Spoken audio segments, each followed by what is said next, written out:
Your gut with Nature Made. Our clinically studied ingredients support digestive health. Digestive enzymes break down nutrients. Probiotic and prebiotic fiber nourish good gut bacteria. And super greens with probiotics empower daily digestive health. Try the full lineup of gut health support from Nature Made, the #1 pharmacist-recommended vitamin and supplement brand. These statements have not been evaluated by the Food and Drug Administration. These products are not intended to diagnose, treat, cure, or prevent any disease. This is the story of the one who keeps multiple buildings running smoothly day after day. Plumbing that flows, HVAC that hums, cleaning supplies that keep surfaces sparkling. That's why she counts on Grainger. With easy reordering online and 24/7 support, Grainger helps her keep the products she needs on hand. So shelves stay stocked and buildings stay ready. Call 1-800-GRAINGER, click Grainger.com, or just stop by. Grainger, for the ones who get it done. Indeed presents hires you can't afford to get wrong, like a social media manager. Did you just post our Q4 earnings to your personal social media? Oh yeah, used the trending audio and everything. That's confidential financial data. Relax. It only went a little viral. The SEC just commented with the eyeball watching emoji. This is a job for sponsored jobs. This is what happens when you don't sponsor your job on Indeed. Next time, get matched with quality candidates with Indeed sponsored jobs. Visit Indeed.com/hire now and sponsor your job today. Hey, Wichita, it's Jacob Albrocht. Stay right there for the latest breaking in sports talk. It's Sports Daily, coming up next exclusively on 97.5 and 1240 KFH. From the Accident Recovery Team Traffic Center, don't worry about me, I called ART. Traffic. On Southeast Boulevard northbound, watch for a jam up at 31st Street because of construction, starting at MacArthur Road. It will take 5 extra minutes to get through the area. And Kellogg West is sluggish approaching Andover Road. From the Accident Recovery Team Traffic Center, that's your Odyssey Wichita traffic. Weather. Good morning. We'll see a shower or storm, especially early and mainly southeast of Wichita.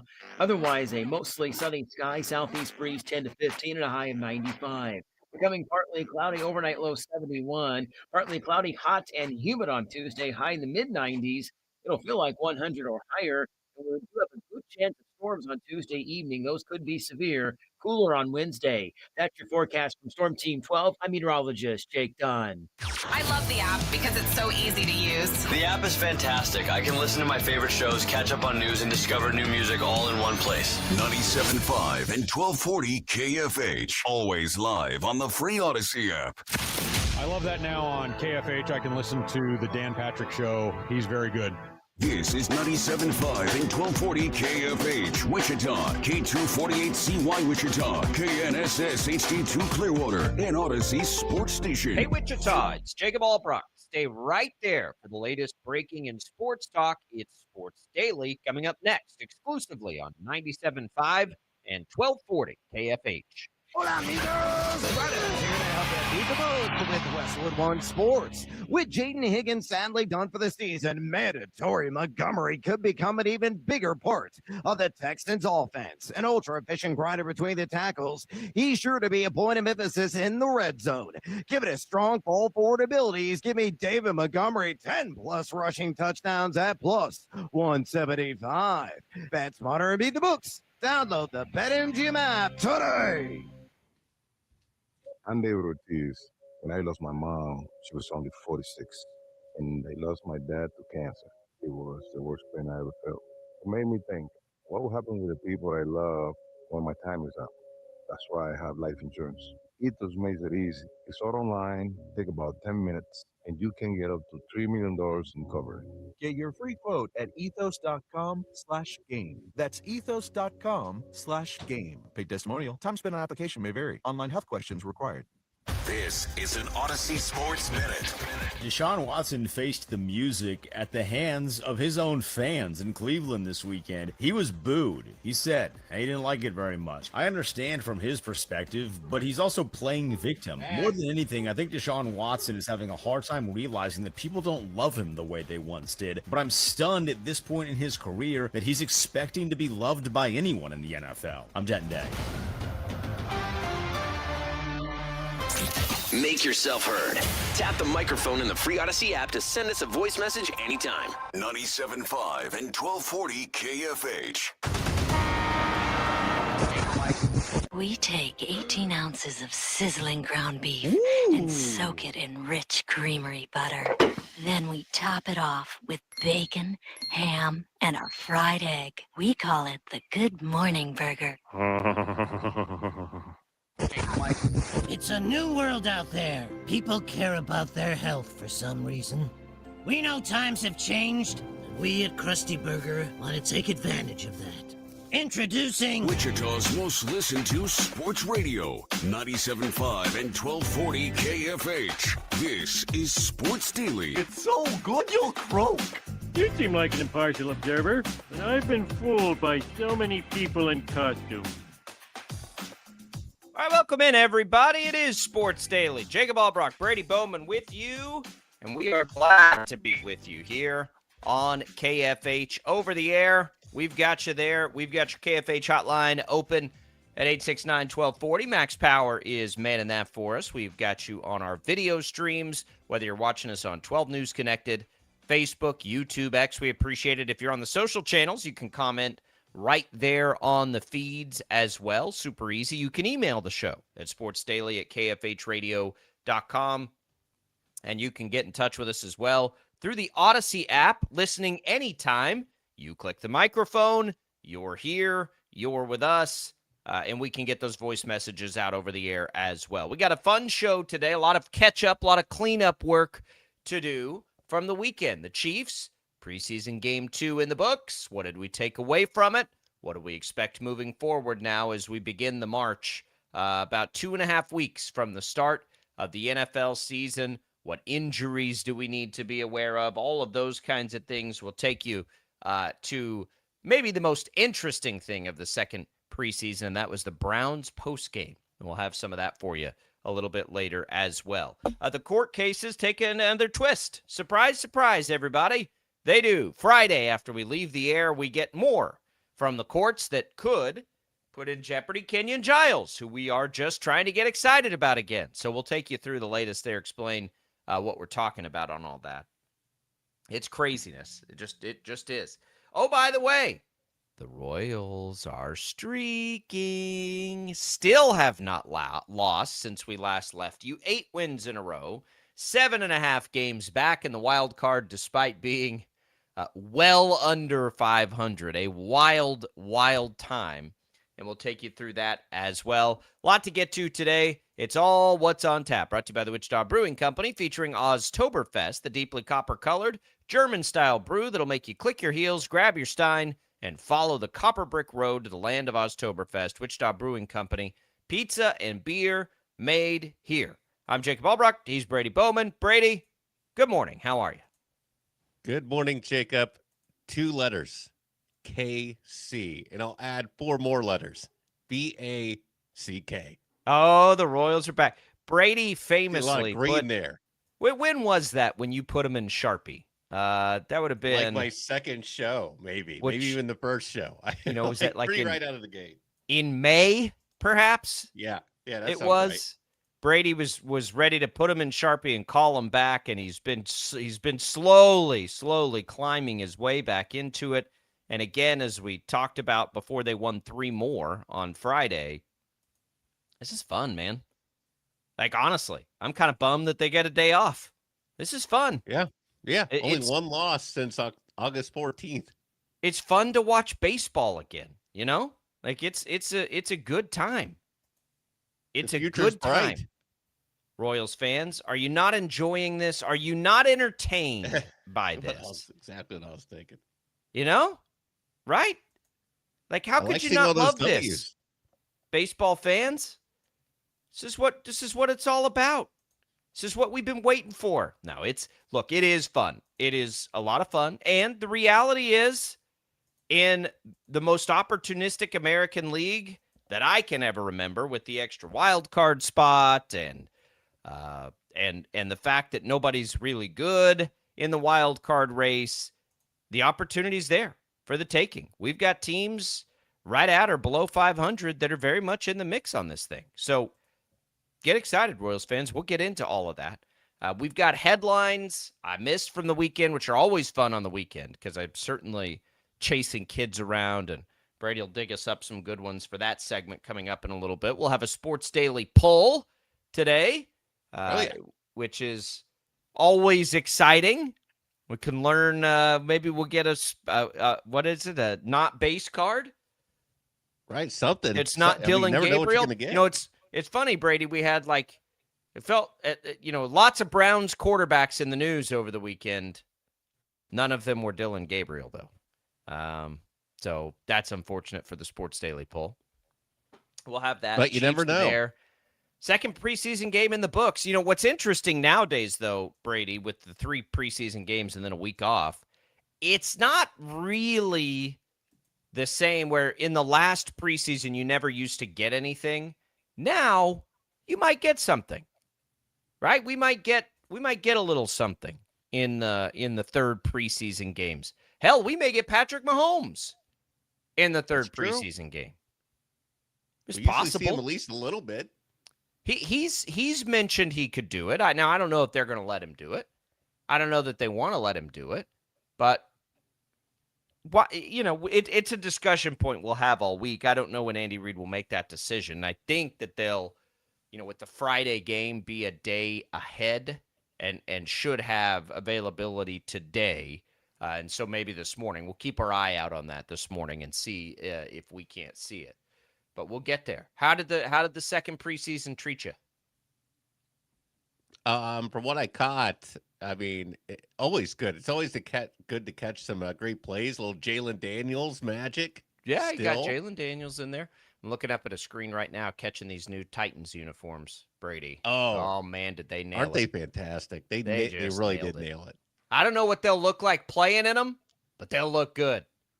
They'll look good. And I like the Titans unis like when they first came out. Like it was so crazy when they first came out. When they first the old McNair with the thing on the shoulders. Yes. Yeah, I think I did too. At that age, we were impressionable. I kind of got tired of them though, because you remember how awesome the Oilers were. So I'm there. Another news item, non-Chiefs, Ashton Genty. I don't know if everybody saw this because I know fantasy drafts are happening. I had one this weekend. Genty left practice, terrified everybody, but it sounds like it's a sprained ankle and he should be okay. So that was, if you missed that late last night as you were getting the news yesterday, he looks like he'll be okay. There's a lot to react to here in the second week of the preseason. My guy, Shedeur Sanders, I want to get into this Browns situation. Sanders looked good. He did a nice job. I think it makes all the sense in the world to play him. I don't know why they would feel inclined to, other than Deshaun Watson's not terribly old, if you think he's, got something in the tank. So we'll discuss that situation. We're getting another quarterback battle. Michael Penix is kind of getting cleared. Now he and Tua can go at it a little bit head to head. So there's lots there here in the final preseason moments. The moments of training camp are out of the way. No more training camp. So training camp's clear, and now teams are back at practice and doing all their regular groove stuff. They can do that. So we're excited about a little normalcy. We're still just a little bit away. We've got 2 weeks from Wednesday. We're getting closer, everybody. We're getting closer, but it's not all the way there. All right. We have plenty to do here on the show today over the course of things. So stick with us here on Sports Daily, and we'll do it. We'll get you to the Chiefs first. What did we take away from the second preseason game this hour, and what are we doing with Kenyon Giles now in the court system this hour as well? We'll go there. Voice of the K-State Wildcats, Wyatt Thompson, will join the show coming up at 9:15 this morning, so stay tuned for that. It's Sports Daily, everybody, on a Monday. Don't go away.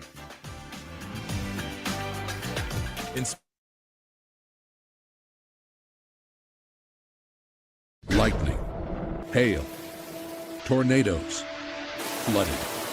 It's the worst of severe weather, and it's coming. Spring brings warmer temperatures, but also dangerous weather conditions. Stay up to date day or night with the Storm Team 12 weather app. You'll get accurate forecasts so you can plan ahead and stay safe, no matter the weather. Download the Storm Team 12 weather app, brought to you by Stutzman's Greenhouse. The future of television has arrived. Next Gen TV is here with stunning video, movie theater quality sound, enhanced voice clarity, and interactive features, all upgradable for the future. Learn more at watchnextgentv.com.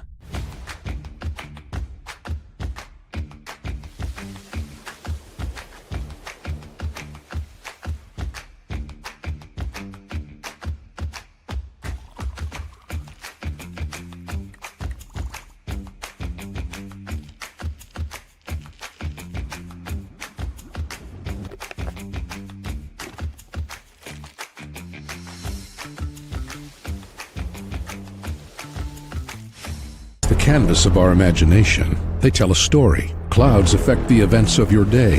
Sometimes they growl, sometimes they inspire, but they're always the messengers of nature's mood written in the sky. Storm Team 12 understands the language of clouds. We're dedicated to decoding their message so you know what to expect. Behind every cloud, there is a story waiting to be told. Trust Ross Jansen and Storm Team 12, alerting you first to the impact on your life.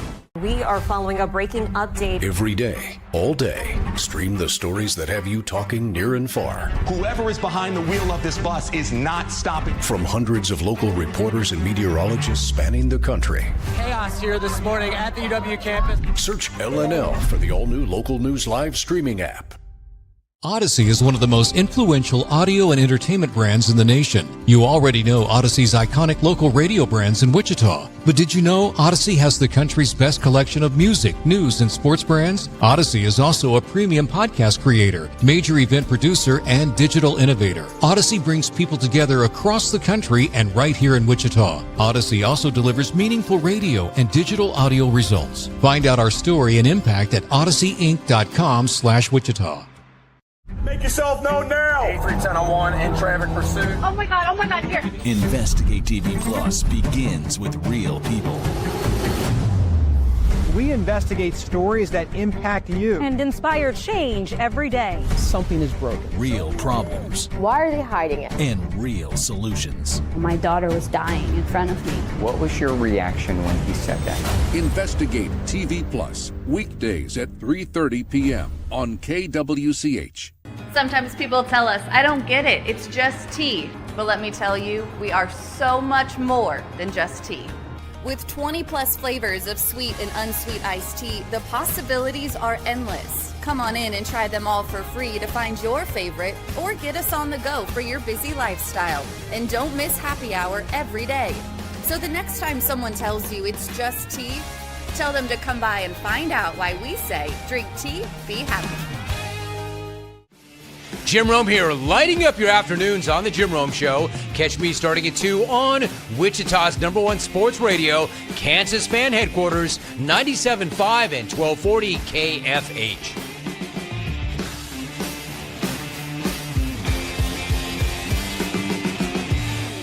Mornings are busy. We're here to make your mornings better. We report the stories that affect you. 3 more hospital lies from contaminated apple juice just a day after the FDA issued a recall. We're here to make your mornings better. Closing east and westbound lanes of K96 for repairs. With 12 News, you're prepared for your whole day. Scattered thunderstorms across the state into the afternoon. Stay a step ahead with 12 News this morning on KWCH and KSCW.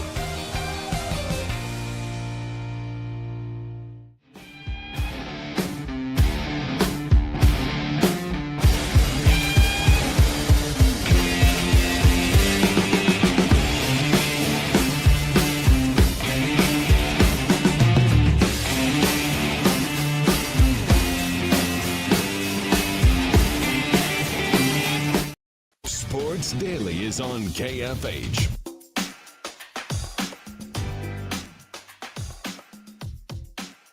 All right, welcome back in, everybody, to Sports Daily. Thanks to Spray Fair Coffee, keeping us fueled up here on the airwaves each and every morning and all across the Odyssey family. Glad to be here. Glad to be getting closer and closer to football. We got Wyatt Thompson in this week. We'll start to get a lot of our insiders here coming this week for you, Brady. I think people will be excited about the groove of things once we get it going in full force. So we've got Wyatt Thompson in. Joshua Briscoe is going to start this week. Should start up tomorrow. I think we should be getting James Wessling in, who covers the Big 12. Is that right, Brady? That'll be tomorrow as well. Yeah, it should be good to go. I double check. Good to go for tomorrow. Okay, so we have we've got a full lineup there tomorrow. On Wednesday, we may need to get Henry Greenstein in tomorrow too. I think he's got one more schedule change. That may be coming for you tomorrow too. Taylor Eldridge, you've heard from time to time, is in the mix. He won't start quite up yet, but we will get. We should have a visit with Kevin Saul this week, which will be good timing if his schedule allows with all this Kenyon Giles stuff. We've, of course, got Tim Fitzgerald and the Go Power Cat crew in for K-State. We're going to start our betting segments this week. Brady, Pat Boyle, who you hear on the Westwood One Sports Network every evening here on KFH, he's going to hop in on Thursdays. And then Jalen Thompson with the Royals Friday. We'll be still 1 week from our football picks. That'll go next Friday. We'll get TJ and we'll get Paul in, and we'll make some football picks and have some fun. So, look, we're going to have everybody. We're going to have a blast this year. And then, of course, unscheduled interviews from time to time as well. We hope to get Paul Mills in for weekly visits again this year. It is all right there. We are so close to being at full steam ahead now for the full 3 hours of Sports Daily, and we're excited about it. We hope everyone out there is too. All right, Brady, let's start with the Kenyon Giles. Speaking of Paul Mills, Kevin Saul. So last week, we get the news that Kenyon Giles is coming back. Okay, here we go. We get there, class of 22, looks like he's going to be back. The timing of things was interesting. Why the timing took place the way it did, I'm not 100% sure, but it did. And so now you're there. Okay, Kenyon Giles is going to play on the Shockers. They'll figure it out. Can't have too many players, all the good things. Then Friday, we get another one, another twist, another turn in this. And you correct me if I'm wrong. You're more savvy to the judicial process than I am, I think, Brady. Now a ruling came down that basically said the Colorado ruling is not a blanket ruling for everybody, which is where Giles at the moment eligibility was stemming from. Now, how all this college football stuff lately fits into all this, I'm unsure. I'll be honest, Brady. But on the basketball side, the assumption was Giles is eligible because the Colorado ruling made the class of 22 eligible. And he was even, he didn't have to fight the going to a different team. He didn't go play in the G League. He didn't do any of that. His seems pretty simple. Well, Friday we get the ruling that, nope, that's just for the players specifically listed in that ruling, of which he is not. That's because he is a part of a court case in South Carolina that I believe the timing is we may get something this week on that. So I guess at this moment he's not technically eligible, Brady, anymore. But I would also say, based on the way all of this has gone and all of these court cases have gone, I would fully suspect whenever that South Carolina ruling is that he'll be fine. I mean, there is some precedent, I think, for the class of 2022 in general, right? But what case has shown you that there's doubt that, some other judge is going to say, nah, they're not eligible? Like, the players win all of these. So I think Shocker fans, he's going to get there. Technically, I guess today he's not eligible anymore. Yeah, that's how I would define it. Definitely, or at least that's how I would set the table for sure, is that right now, if the season started today, he's probably not playing today. But yeah, the South Carolina thing. But again, that just goes, we talked about this last week, that where a lot of the frustration is. It's just that you just don't know, because any court anywhere else can do an appeal or grant an appeal or whatever that changes something where it's like, I need to look at the South Carolina case, just see how much it reads just like the Colorado one. Yeah. And if that's the case, it's kind of like, well, it just exaggerates. Like we need to have some sort of overall overarching rule on this, because what's going on now is just that any little case anywhere can flip the table over, and we need some federal rules on this. That's just all there is to it. We do, and we're not going to get it, I don't think. What is the Congress is back in September, right? And so they've got and again, I've never understood on that. Just to be crystal clear, I've never understood if Congress comes in and changes some of this, does it go retroactive to court cases that have already happened? I don't know how that works. In especially in the terms of eligibility, like we have rulings on these. Does it go through? Maybe Congress can easily just say, class of 22, you're eligible, in this, and then no more. Like, no, then the antitrust stuff stops. I don't know. I'm not sure. I don't think anybody does, because they haven't been able to get a bill through yet. And so, there's not a real clear understanding of the implementation of any of this if and when it becomes law. Now, that's, again, a question mark, because more and more people are going to get their hands on this legislation and try to change it, I'm sure. So I don't know where this goes. I will also tell you this, Brady. I'm a lot curious of does the NCAA have teeth with its 5-5? Because this ruling isn't these cases with this class. They're not really challenging, I don't think, the legalities of the 5-5. They're challenging the implementation of when it starts. Because these are all class of 22 guys. Melvin Council's situation's a little different. Like, it doesn't fit into this. It's a totally different thing. Trey White fits into this. Melvin Council doesn't. Trey White, though, played in the summer league, right? Kenyon Giles did not. I think Kenyon Giles' case is pretty easy, pretty simple. But I don't know, at some point, let's say we clear 2022 and we get into this next year, is otherwise, besides the class of 2022, is the NCAA just clear on that eligibility requirement that passed through? Like, is that just good? Or can that then be challenged by anybody at any time? That's the part where I don't know as well. And I know this is chaotic, and I know nobody likes it. But, I hope that it's just a brief moment of we've got to figure out for the class of 22, which, again, I think is fair. I do think they got screwed. I think they have a very legitimate gripe against this. The guys who just truly played 4 years of college sports, and girls, and whoever else is in these legal cases.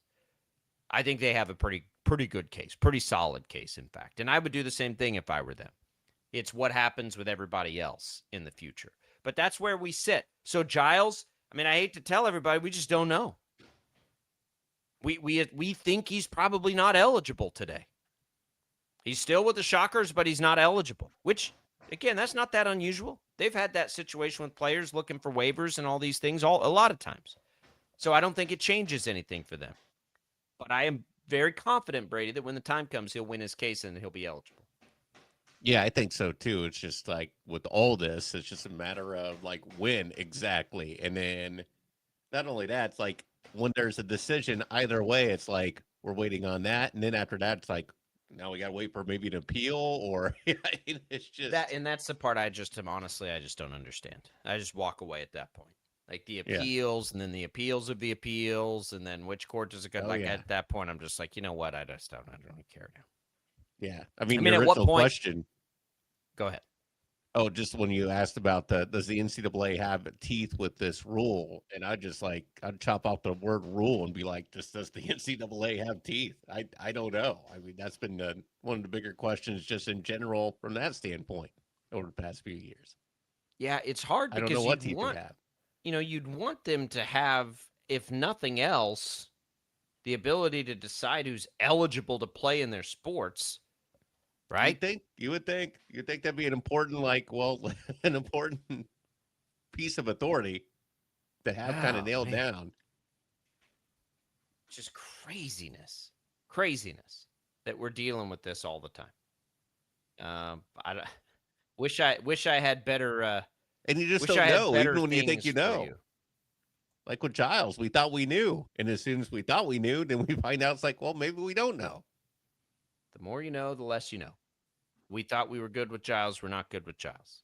I don't know what else. I really don't know what else to tell people other than just sit back, wait a minute, and let's see what happens. Because was it NBC who had the more you know star? Yeah. With their little PSAs. Like, we should redo one of those. And it's just like, we don't know. We have no idea. I'm no not sure clue. anybody does either. Like, if you're the Shockers now, you just say, well, let's just prepare as if we're going to have him until we don't have him. Right. I don't know how disruptive. We don't know. I don't know how disruptive that is to the flow of trying to get ready for a season.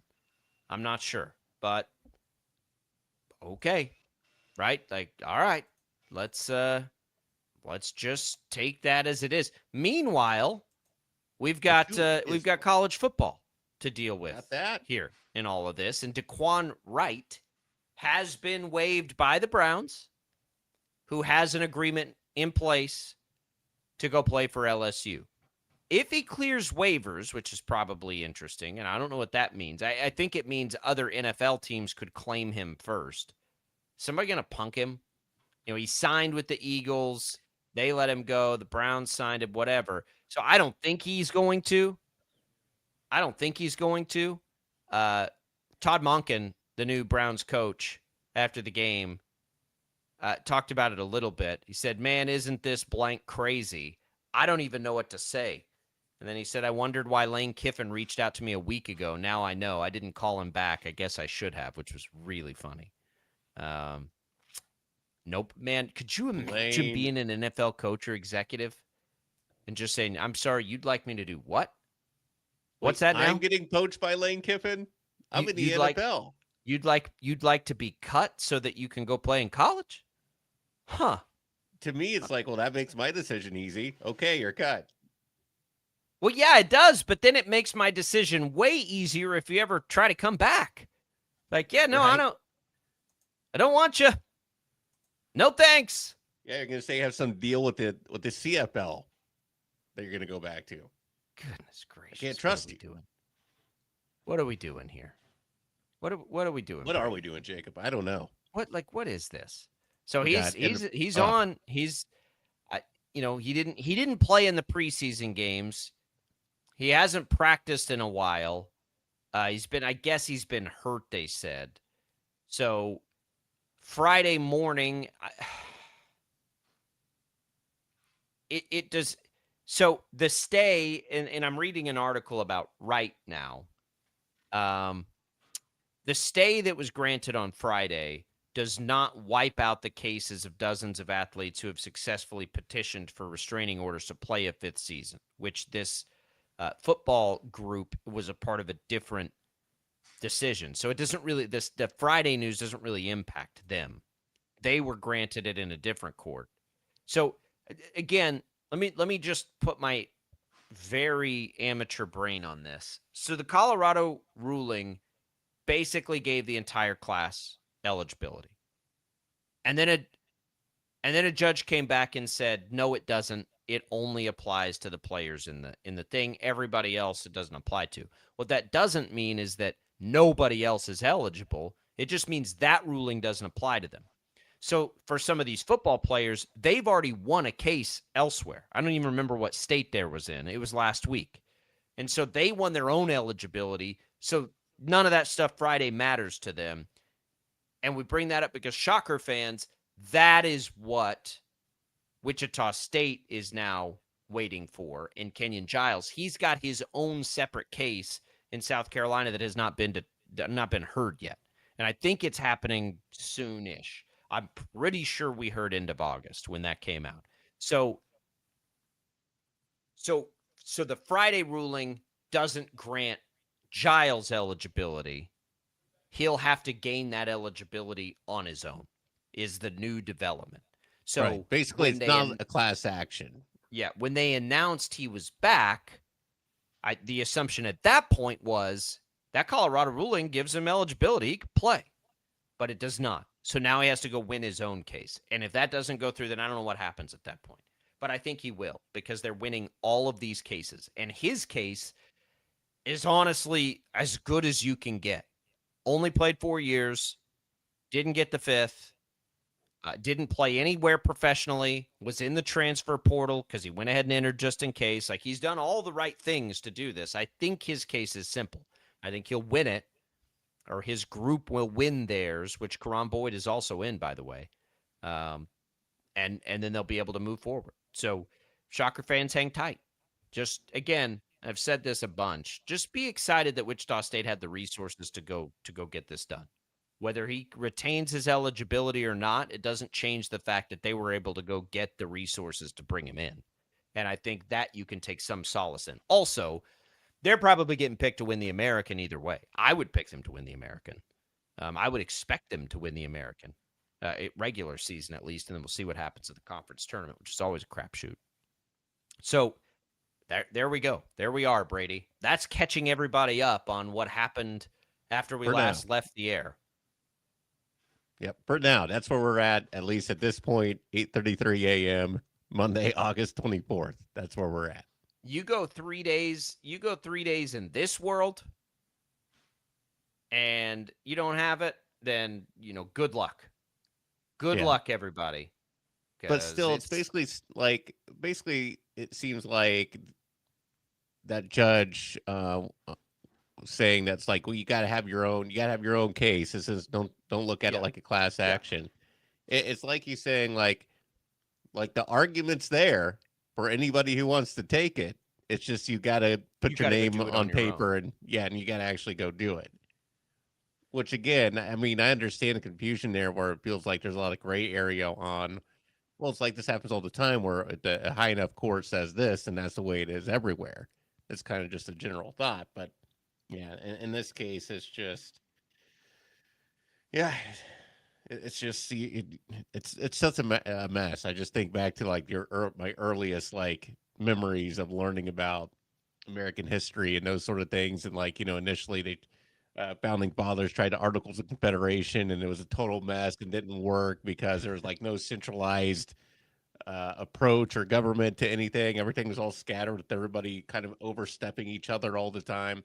This kind of feels like that. That's what we're doing. I like to say we're going to get there, and I still do believe that. Do you believe that? You believe there's a light at the end of this tunnel? For the country or overall or college sports? I don't know. I don't know. I really don't know, because we're at this point to where it really does need Congress to, and the way things are going on that front right now aren't very encouraging for anything. So it's, I don't know. I hope so. I mean, overall, we tend to figure things out.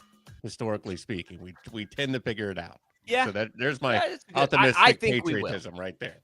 I think we will. I think we're going to get there. It may be a mess of a year, though, until we do. Come on, just get this done, Congress. Everybody wants it. You all win. You all get to get up on stage and brag about how you got this done. Just like when the Chiefs came over and the governor and the now governor candidate were trying to like take credit. They're all holding hands. Everyone was trying to take credit from each other. I told you it was going to happen. Politics is predictable. They were all nice until it got done. Then everyone wanted to take credit for it. It's the same. Do that here. Right, get it done, and then you can all fight about who's responsible for blessing us with this great legislation. Yeah, do that, so we can get on with our college sports fandom. All right, we'll come back. Let's talk Chiefs. Preseason game 2 in the books. It's next on Sports Daily.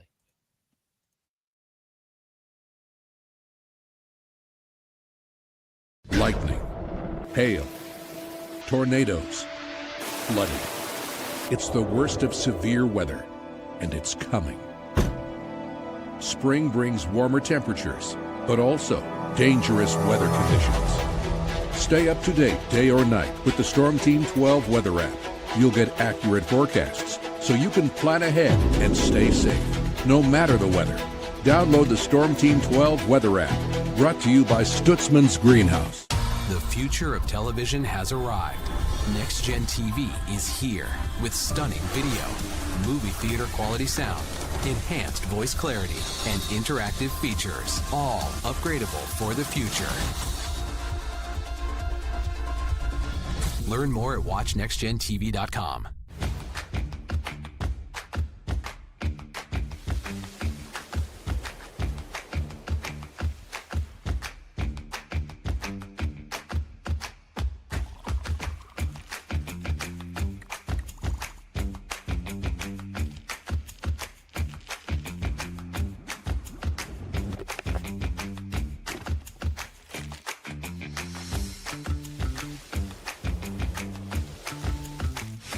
The canvas of our imagination. They tell a story. Clouds affect the events of your day.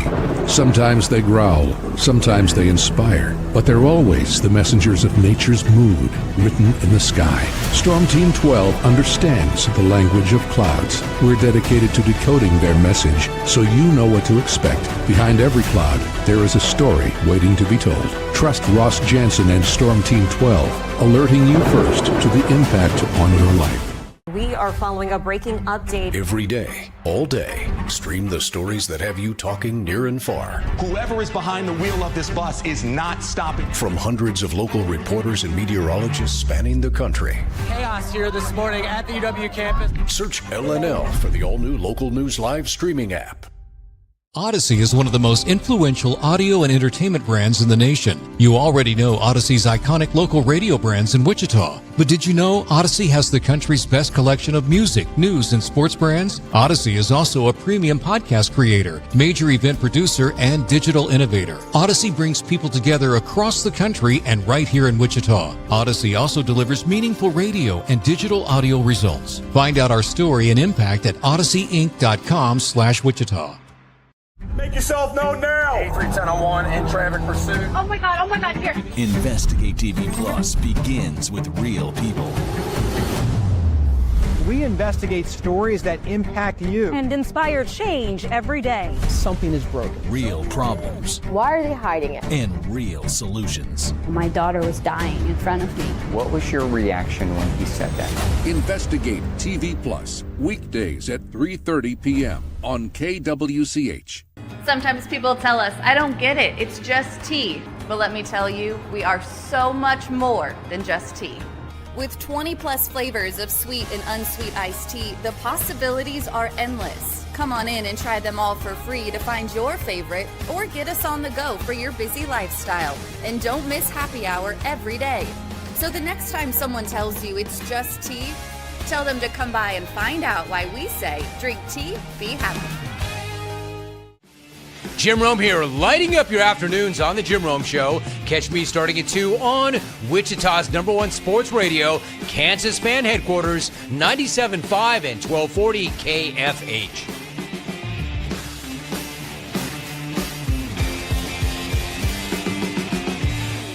Mornings are busy. We're here to make your mornings better. We report the stories that affect you. 3 more hospital lies from contaminated apple juice just a day after the FDA issued a recall. We're here to make your mornings better. Closing east and westbound lanes of K96 for repairs. With 12 News, you're prepared for your whole day. Scattered thunderstorms across the state into the afternoon. Stay a step ahead with 12 News this morning on KWCH and KSCW.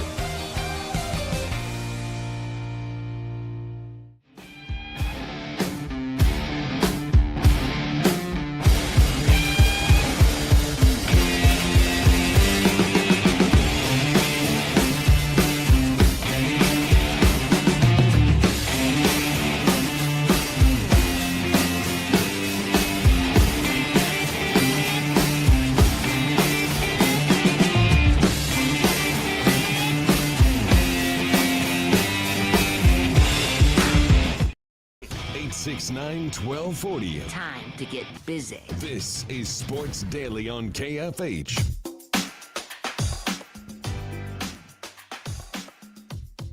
All right, welcome back in, everybody, here to Sports Daily. Thanks to Crestview Country Club for being a great supporter of the program. Now we're starting to get some golf weather here, Brady. I think the worst is behind us. Now it becomes really one of the best times to play golf. You get everything's still nice and green. Everything's looking real good. You know, highs in the low 90s. We can handle that. We can handle that just fine. Get out to Crestview. The good news is they got 36 holes to choose from. Plenty of tee times. They got the simulators. while you wait, or if you want to just kind of stay in the AC and swing it around a little bit. 2 driving ranges. It's the best golf facility in town. It's not close.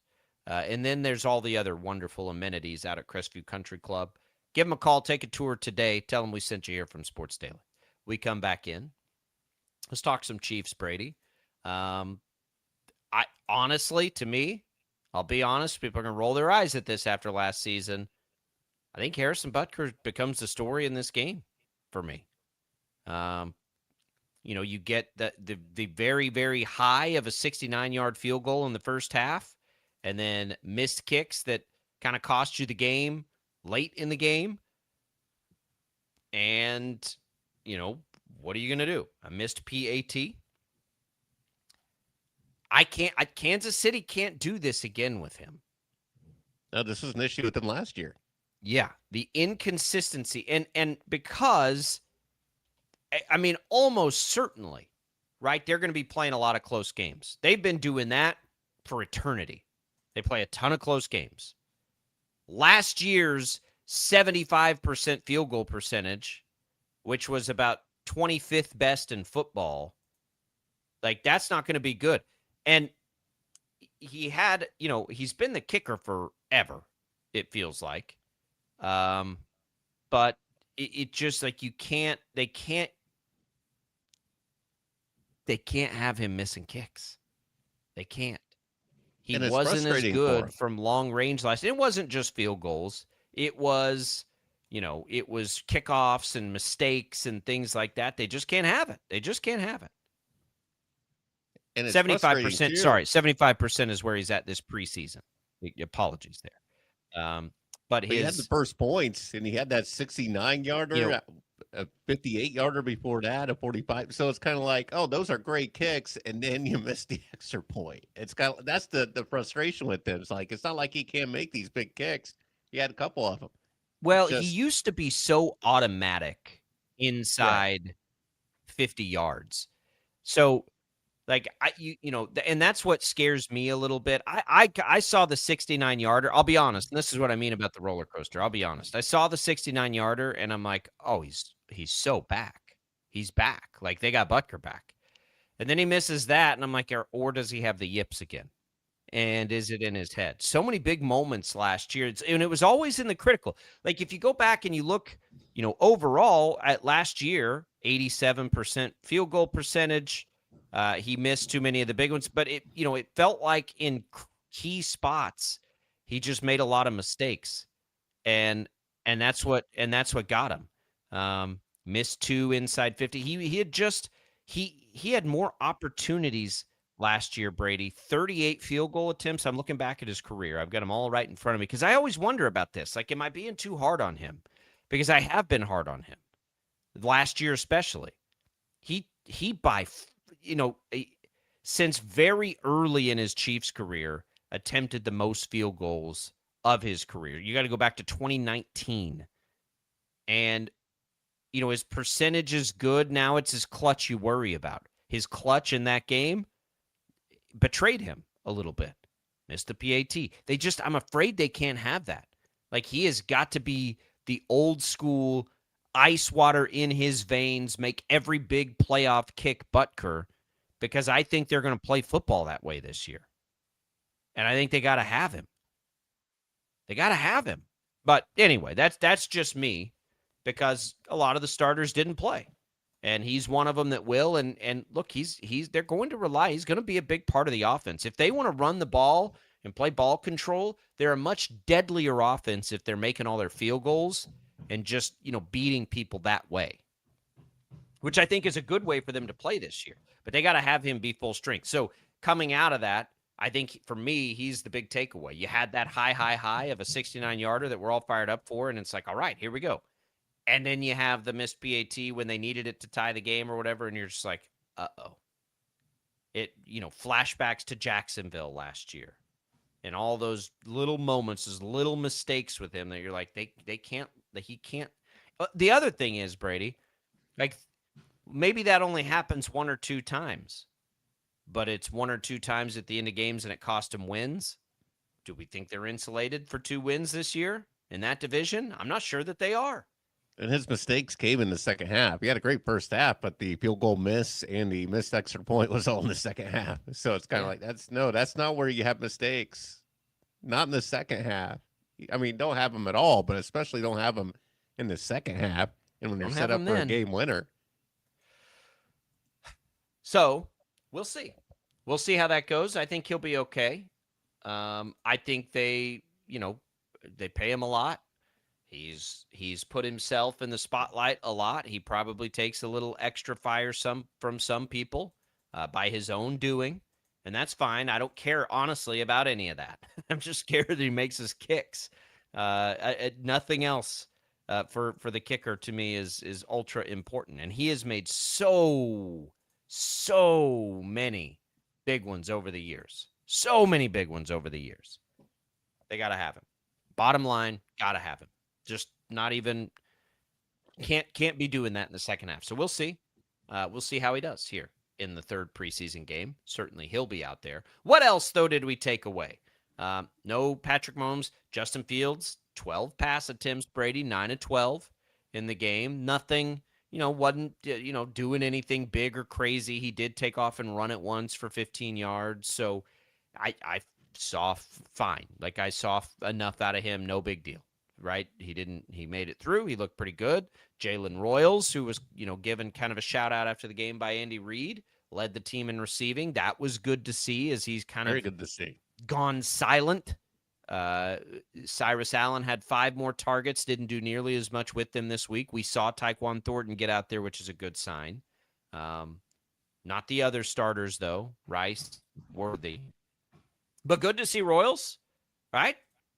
I mean, you'd like to see him play. We just didn't see anything from him last year.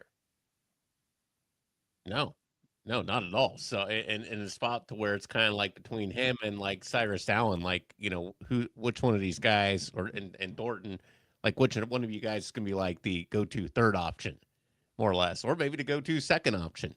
And, Royals kind of separating himself a little bit with that one. Also, the defense.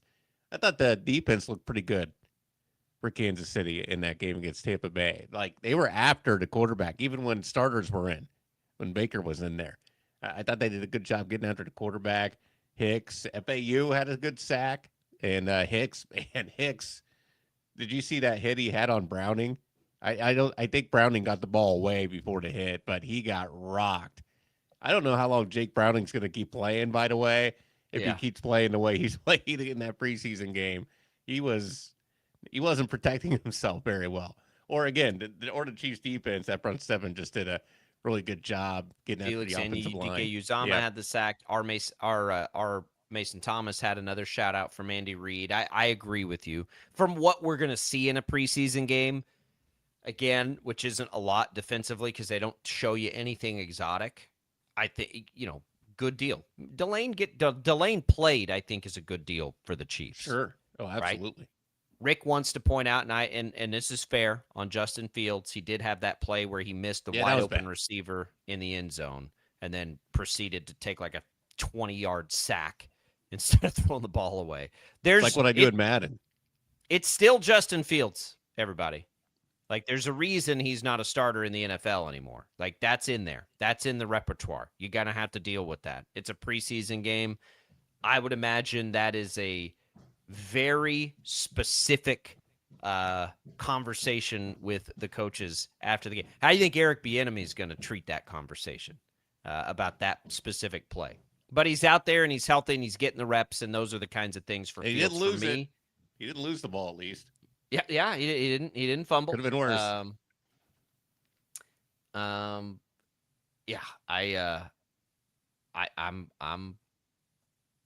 happy with his. I'm fine with it. I mean, that was a bad play. There's no doubt about that. But but again, like, no doubt. What do we think Justin Fields is going to be? Right? Justin Fields. He's done that. Justin Fields is Justin Fields. We've seen him now 2 other places be the quarterback that he is. I don't expect Justin Fields to be some dynamo for the Chiefs. I expect him to be dynamic, which he always has been, and hopefully be able to facilitate a run game, which I think he can do if he ever needed to step in and play. the thing I'm the most curious about with him and the Chiefs is, can they figure out a way to use him still if he's never the quarterback under center because Patrick Mahomes is fully healthy and fine? Do they find ways to utilize that pretty unique skill set? I think that they will. I still think that they will. We're not going to see that in a preseason game, even if they do anyway. So we'll have to wait for it. Do they put he on the field with Mahomes? I just can't imagine Andy Reid doesn't take advantage of that kind of weapon and that kind of athlete. Right? I mean, he's got to. He's going to do it. I keep thinking that every time I see him out there. I just imagine, but they're not going to do it in the formation preseason. Could he be in? Yeah, they'll save it. They'll say, and I don't even know how early in the season they would do it. Like goal one now becomes just get healthy. You've got how many days until they play? They've got 2 full weeks, and then they go until, well, really it's 3 full weeks because they don't play till Monday. So you've got 3 weeks to get ready and to get everybody healthy. And that becomes, and we'll talk about this throughout the week, what do they do in the next game? But, until your first actual game there, it is still 3 weeks away from now. All of these guys that are nicked up, like, are there any of them that the Chiefs, now that we've seen Delane get out there, he was probably the most questionable. I suppose we need at some point to see Trey Smith and Josh Simmons still get back out there. But 3 weeks to get ready? That's why I don't think I play Mahomes. I don't, you can get 3 more weeks solid of his recovery if you just let him keep practicing now. And the way that they practice, Brady, like, for Mahomes to get behind that line, turn around and hand it off to Walker, do they really need to be in a game to do that? I don't think that they do. They can do that kind of stuff in practice. But imagine, Jacob, what if in this last preseason game, Mahomes does play a series and leads down to a touchdown? Then how pumped are you? You're like, he is back. Let's go. I could totally see it happening. I could definitely see them saying, you know what? We feel good about it. After we play that game, we're then going to have a little more than 2 weeks. So I think they could. I'm curious to hear what Andy Reid wants to do. Mahomes probably wants to play. I mean, I think if he always says that, I think it's true. I think he'd probably like to get out there a little bit. Sure. But, I don't think they need to get him out there. Let's call it. All right, we'll come back. We got more Sports Daily. We got headlines I missed coming up in the next hour. Wyatt Thompson joins us at 9:15. Don't go away.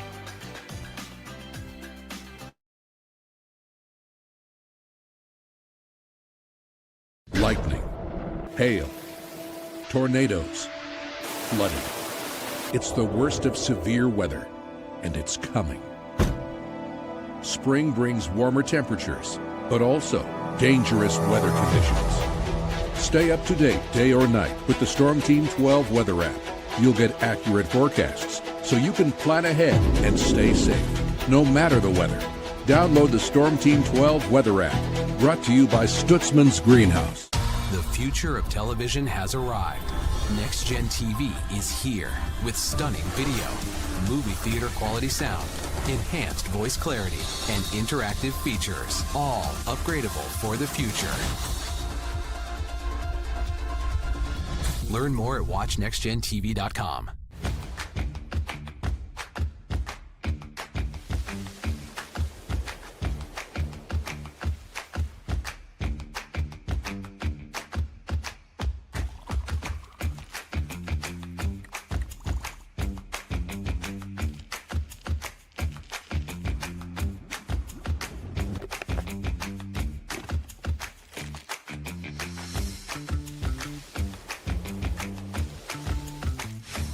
Canvas of our imagination. They tell a story. Clouds affect the events of your day.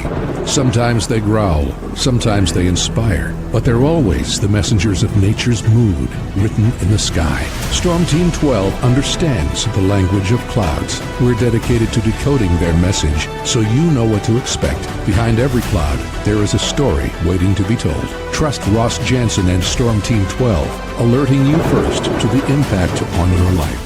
We are following a breaking update. Every day, all day, Stream the stories that have you talking near and far. Whoever is behind the wheel of this bus is not stopping. From hundreds of local reporters and meteorologists spanning the country. Chaos here this morning at the UW campus. Search LNL for the all-new Local News Live streaming app. Odyssey is one of the most influential audio and entertainment brands in the nation. You already know Odyssey's iconic local radio brands in Wichita. But did you know Odyssey has the country's best collection of music, news, and sports brands? Odyssey is also a premium podcast creator, major event producer, and digital innovator. Odyssey brings people together across the country and right here in Wichita. Odyssey also delivers meaningful radio and digital audio results. Find out our story and impact at odysseyinc.com/Wichita. Make yourself known now. 831001 in traffic pursuit. Oh my God, here. Investigate TV Plus begins with real people.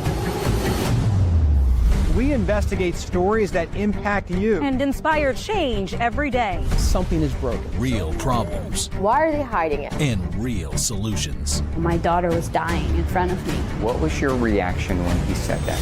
Investigate TV Plus, weekdays at 3:30 p.m. on KWCH. Sometimes people tell us, I don't get it, it's just tea. But let me tell you, we are so much more than just tea.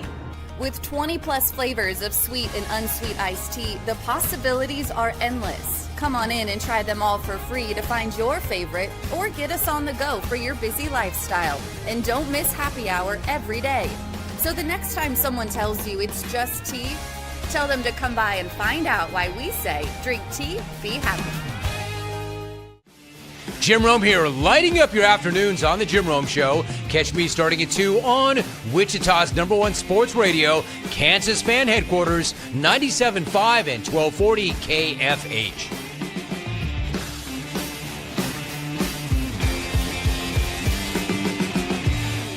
Mornings are busy. We're here to make your mornings better. We report the stories that affect you. 3 more hospital lies from contaminated apple juice just a day after the FDA issued a recall. We're here to make your mornings better. Closing east and westbound lanes of K96 for repairs. With 12 News, you're prepared for your whole day. Scattered thunderstorms across the state into the afternoon. Stay a step ahead with 12 News this morning on KWCH and KSCW.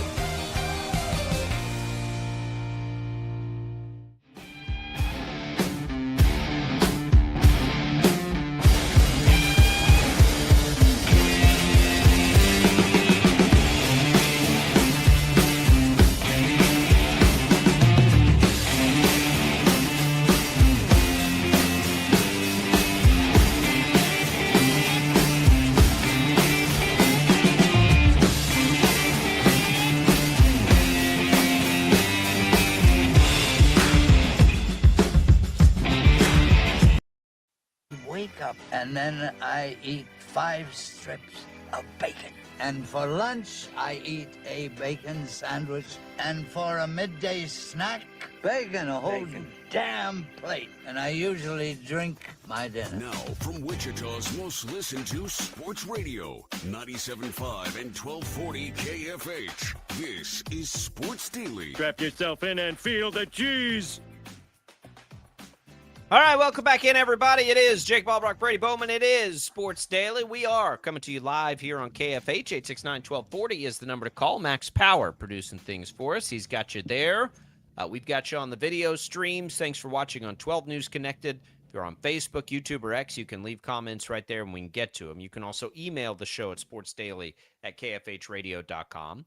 You can also shoot us a voice message through the Odyssey app. You can do that. It's very simple. There is a microphone. If you're listening to us, you hit that. Those go into Max. He can take those out over the air as well. We are glad to be here with you. We're going to get to some of the Cleveland Browns situation. Not to steal, I hope this isn't one of your headlines, Brady. This morning, Deshaun Watson named the starter. There's some really good audio from the weekend. Max will get those cut up, and we'll play those later in the show. But we'll talk about that situation. It's an interesting one after the Browns game, what Deshaun Watson had to say and what everybody's going with. So that's there. We'll get to that just a little bit later. We've got the Sports Daily poll a little bit later, where Brady gets his time to have some fun and pull trading cards. So We'll allow it. The people want it. We'll allow it. That's right. Coming Hopefully, up pull something where there's a need for one of these sleeves. We're about 15 minutes away from Wyatt Thompson joining us, so we'll have that for you. It's good time, Brady. Good time to be alive. Glad to be here with everybody. All right, let's do it, Max. What's that? I felt the crispness in the air. I did. I took a walk this morning. Night. It felt good. Yeah, I felt like, ooh, I feel a little bit of fall in that air, in that breeze. It did feel good. Max, let's do it. Let's have some headlines we missed. All right, Sports Daily fans, let's take you to the sports headlines Jacob probably didn't see. All right, Jacob, we'll start with one that actually I'd be surprised if you did miss this headline, being a Cowboys fan, but CeeDee Lamb's home burglarized while the Cowboys wide receiver was at camp. He was home in Fairview, Texas. His home was burglarized in Fairview while he was attending training camp in California. The Fairview Police Department said in a statement, officers responded to Lamb's home July 31, met with individuals representing the receiver who reported the burglary. Now, apparently, a single suspect went through a broken window and took several high-end personal items, apparently over $300,000 worth. Could you imagine having $300,000 worth of personal items just kind of sitting around a little bit? I know, right? I mean, I know it looks like I got some really cool stuff behind me, Jacob, but nothing's worth that much behind me. I had not seen that story. What do you think of that? It seems like this is something that we're hearing about more and more when it comes to like star athletes, celebrities getting their houses broken into. I think society has made them more of public figures than ever before. And so, honestly, I'm not all that surprised that, people have become targets that way. You're constantly on social media telling people, the things that you have. Hey, look at this new crazy thing I have. You're just kind of inviting a little bit people to come take them, I suppose. It's unfortunate. I hate it. It's a bummer. I don't know if you've ever been robbed in any capacity. It is not a good feeling. But, hopefully everything works out and they catch this dum-dum and CeeDee Lamb doesn't have to live scared or anything. I think he'll be okay. I think he's probably got some security and stuff. Like, do you think these people that do that, know what they're doing and who these houses belong to? They did in the situation of the Mahomes and Joe Burrow and Travis Kelce. Right. That was like an organized thing. Yeah. Yeah. See, that's just weird to me because I just never think about athletes in that way or celebrities actually in that way either, where I never think I wonder where they live. I would really like to break in and take the look, that's so put yourself in the we've had a problem with crime even at our local businesses where people are willing to go in and take things that don't even have that much value. Yeah, that's a good point. I can't imagine the motivation is difficult for somebody who thinks they can get, what did we say, $300,000 worth of stuff. Yeah. It's never been easier to sell hot merchandise. I mean, we would have things stolen from the business that ended up on Facebook within an hour or two and sold and gone into the wind, just like that. Yeah. Poof. Never been easier. So I hate it. I think it sucks. I think the punishments need to go up if you want my honest opinion. But I'm with you. Yeah, it's unfortunate. Here's one that I'm sure you probably heard about a little bit more, or you've heard about, but maybe you haven't heard some of the details on the humanoid robots. I guess one of them went faster than Usain Bolt. The one that ran into the wall?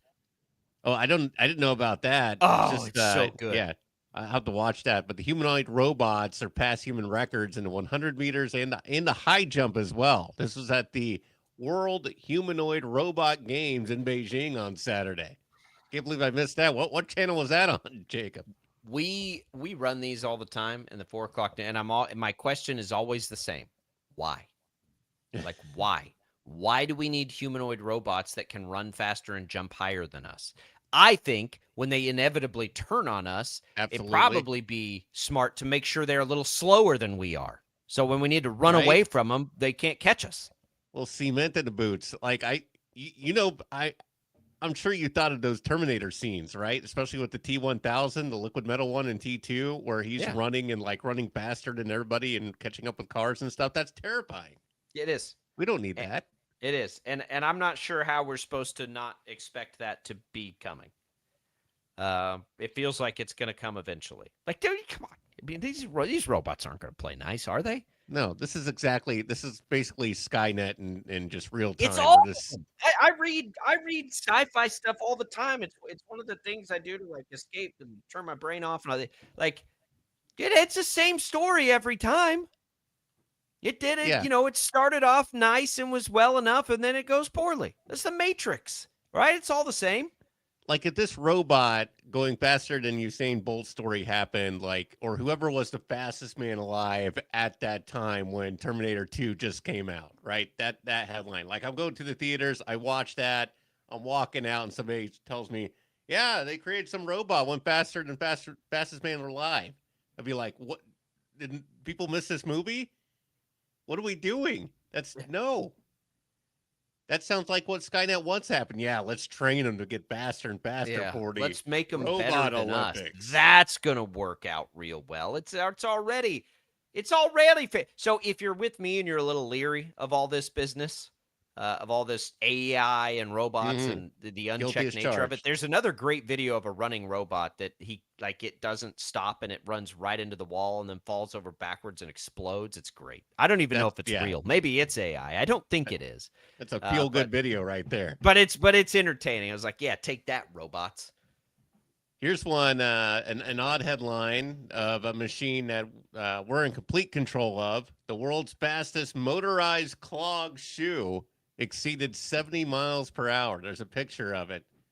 It's Klaus Van Kroestum and his team created the world's fastest motorized clog shoe. Like Dutch TV host drove it. Yeah, right, it's what it looks like. Yeah. Oh. It's just motorized, and it went 70 miles an hour.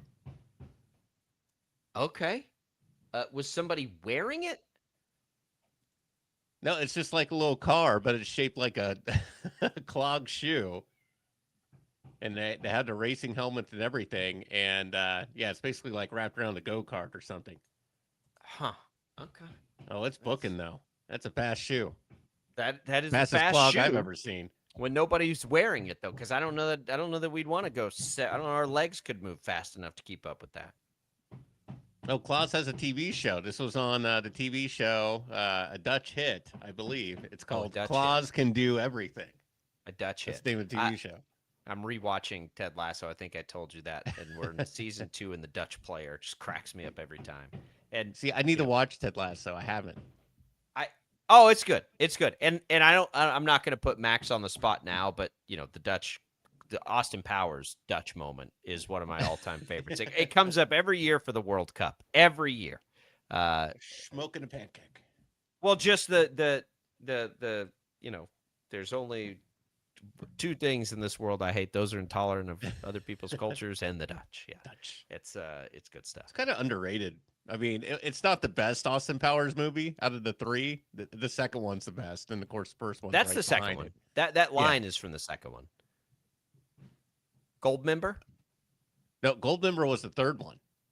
No, Goldmember was the second one. No. Goldmember was third. It was Austin Powers, International Man of Mystery, then The Spy Who Shagged Me, and then Goldmember. No way. Yeah. Where's Fat Bastard? Fat Bastard's in the third one?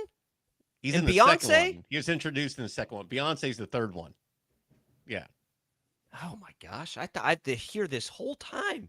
I got to revisit that. Yeah, the Goldmember one is the best Austin Powers.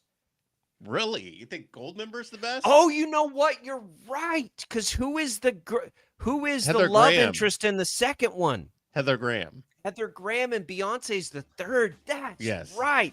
Man, I have had that wrong going all the way back to the World Cup when I made Max play that clip a million times. I kept saying the second one. That is the third one. Wow. My mind is blown. Yeah, the third Austin Powers is the best Austin Powers, in my opinion. That's a hot take. That's probably the hottest take I've ever heard you take. Well, just brace yourself. They get hotter. I got to remember. I don't remember anything about the second one, so I'd have to go back and watch it. But all the good fat bastard lines in are in the second one. Yes. Yeah, I mean, so maybe I need the third too, but I definitely like both of them more than the first one. How about that, Tim? wow, that's still pretty odd. Yeah. Hot take. All right. We'll come back. We got more Sports Daily. Wyatt Thompson, voice of the K-State Wildcats, joins us next.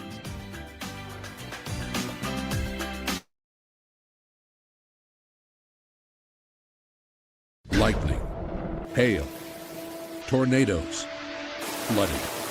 It's the worst of severe weather, and it's coming. Spring brings warmer temperatures, but also dangerous weather conditions. Stay up to date day or night with the Storm Team 12 weather app. You'll get accurate forecasts, so you can plan ahead and stay safe, no matter the weather. Download the Storm Team 12 weather app, brought to you by Stutzman's Greenhouse. The future of television has arrived. Next Gen TV is here with stunning video, movie theater quality sound, enhanced voice clarity, and interactive features, all upgradable for the future. Learn more at watchnextgentv.com.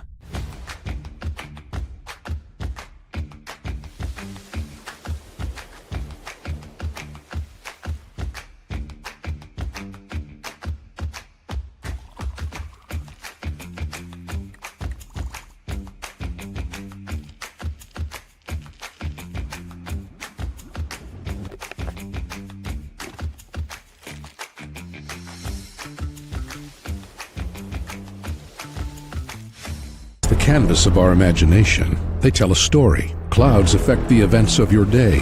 Sometimes they growl, sometimes they inspire, but they're always the messengers of nature's mood written in the sky. Storm Team 12 understands the language of clouds. We're dedicated to decoding their message so you know what to expect. Behind every cloud, there is a story waiting to be told. Trust Ross Jansen and Storm Team 12, alerting you first to the impact on your life. We are following a breaking update. Every day, all day, stream the stories that have you talking near and far. Whoever is behind the wheel of this bus is not stopping. From hundreds of local reporters and meteorologists spanning the country. Chaos here this morning at the UW campus. Search LNL for the all-new Local News Live streaming app. Odyssey is one of the most influential audio and entertainment brands in the nation. You already know Odyssey's iconic local radio brands in Wichita. But did you know Odyssey has the country's best collection of music, news, and sports brands? Odyssey is also a premium podcast creator, major event producer, and digital innovator. Odyssey brings people together across the country and right here in Wichita. Odyssey also delivers meaningful radio and digital audio results. Find out our story and impact at odysseyinc.com/Wichita. Make yourself known now. 831001 in traffic pursuit. Oh my God, here. Investigate TV Plus begins with real people. We investigate stories that impact you. And inspire change every day. Something is broken. Real problems. Why are they hiding it? And real solutions. My daughter was dying in front of me. What was your reaction when he said that? Investigate TV Plus, weekdays at 3:30 p.m. on KWCH. Sometimes people tell us, I don't get it, it's just tea. But let me tell you, we are so much more than just tea. With 20 plus flavors of sweet and unsweet iced tea, the possibilities are endless. Come on in and try them all for free to find your favorite or get us on the go for your busy lifestyle. And don't miss happy hour every day. So the next time someone tells you it's just tea, tell them to come by and find out why we say, drink tea, be happy. Jim Rome here, lighting up your afternoons on The Jim Rome Show. Catch me starting at 2 on Wichita's #1 sports radio, Kansas Fan Headquarters, 97.5 and 1240 KFH.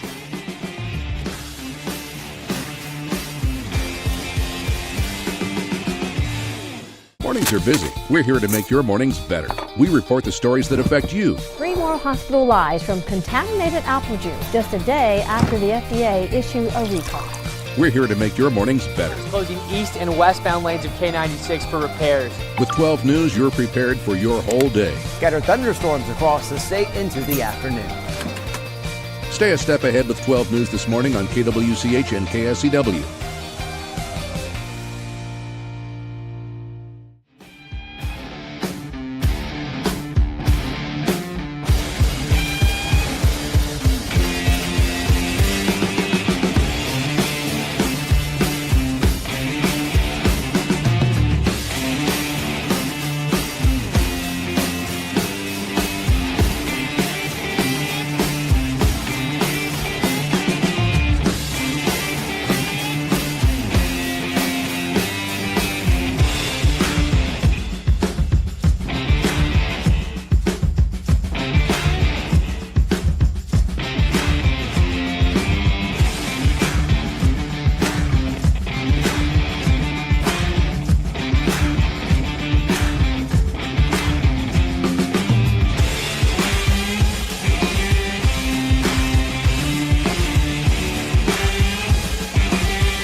insider interview on KFH. And that insider is Wyatt Thompson, voice of the K-State Wildcats. Wyatt, we are back and officially in the groove. Wyatt will be with us each and every Monday here pretty quick. Wrapping up the weekend's game and looking ahead to the next one. We are that close. Wyatt, how are you this morning? I'm doing very, very well. Good to be on with you guys. You're right, man. And first day of classes here at Kansas State. Everybody's excited. Camp is basically over. Now they're a couple of weeks from playing, and I can't wait, man. We've had a very interesting camp, I think. In all honesty, I think everybody that follows K-State knows that they've had, an injury or two, but, that's football, man. It happens. Let's go. Let's go play. Wyatt, I want to get your take on, and we'll talk about all the happenings in college sports right now in a little bit. But as we're talking about K-State and you bring it up and camp and a couple injuries, it feels to me like the biggest question might be the offensive line. And I just want to sort of get your take on it. Are they going to be good enough for K-State to reach its potential? And I think the potential is good enough to win the Big 12. I don't know if that's a fair expectation, but I think the potential is that high. But we all know, if you've ever watched football, you can't do much without a good offensive line. And I think that's been the biggest question we've seen or heard from people watching them. Well, I don't think there's any question that the offensive line is the key to the team. But truthfully, it was that before the injuries and before camp started. Yeah. You had just one returning starter there in Pastore. And let's be honest, that's a pretty difficult loss. Preseason first team All Big 12, left tackle. Those are two pretty big deals, right? Can they overcome it? Can they be what they want to be? I think potentially yes is the answer. But they're going to have some things kind of bounce their way and go right. And I guess what I would mean by that is I think you have two guys there that are really key, Jake, to be real honest with you. And both are kind of somewhat coming back from being nicked up a little bit. Tanner Morley, Colorado State transfer, really good player. I'm hopeful that he'll be ready by opening week, but it's not a guarantee. Keaton Jones, the transfer from Missouri, is another guy that I think will be a key individual. And he is now back practicing again, so that's really good news. I think they have enough pieces, but again, with that left tackle position, what happens now? And I don't think we really know for sure yet. Could it be somebody like a Ryan Howard? Could it be Tyler Johnson? Could it be the freshman from Cherry Creek in Denver, Oliver Miller?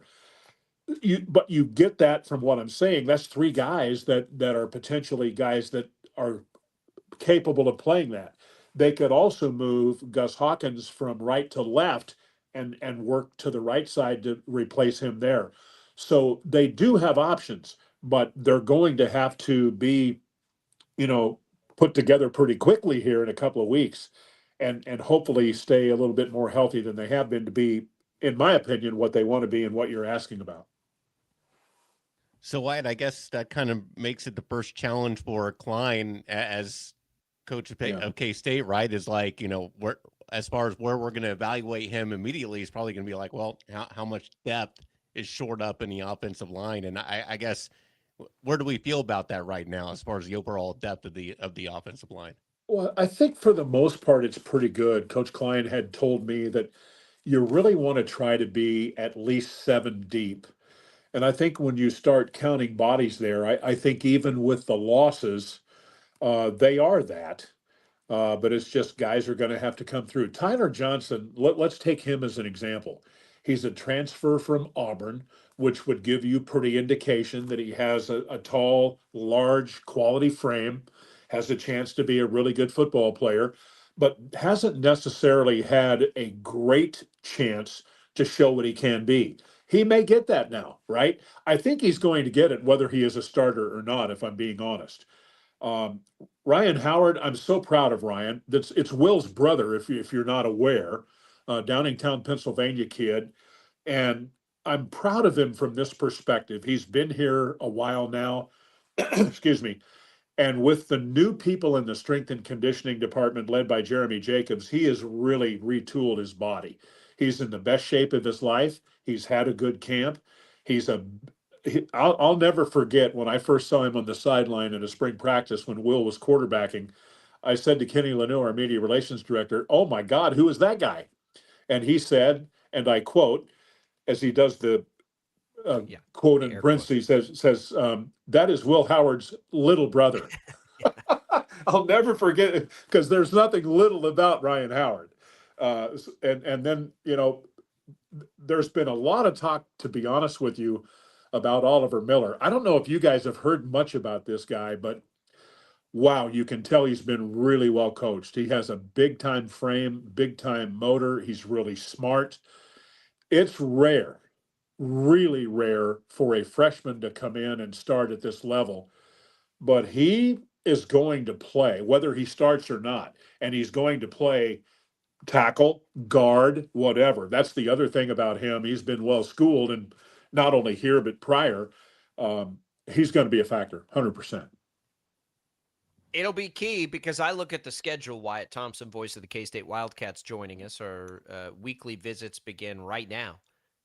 I look at the schedule, and I honestly, and I'm guilty of this too, never in college football pay enough attention to what the schedule is and what we perceive it is.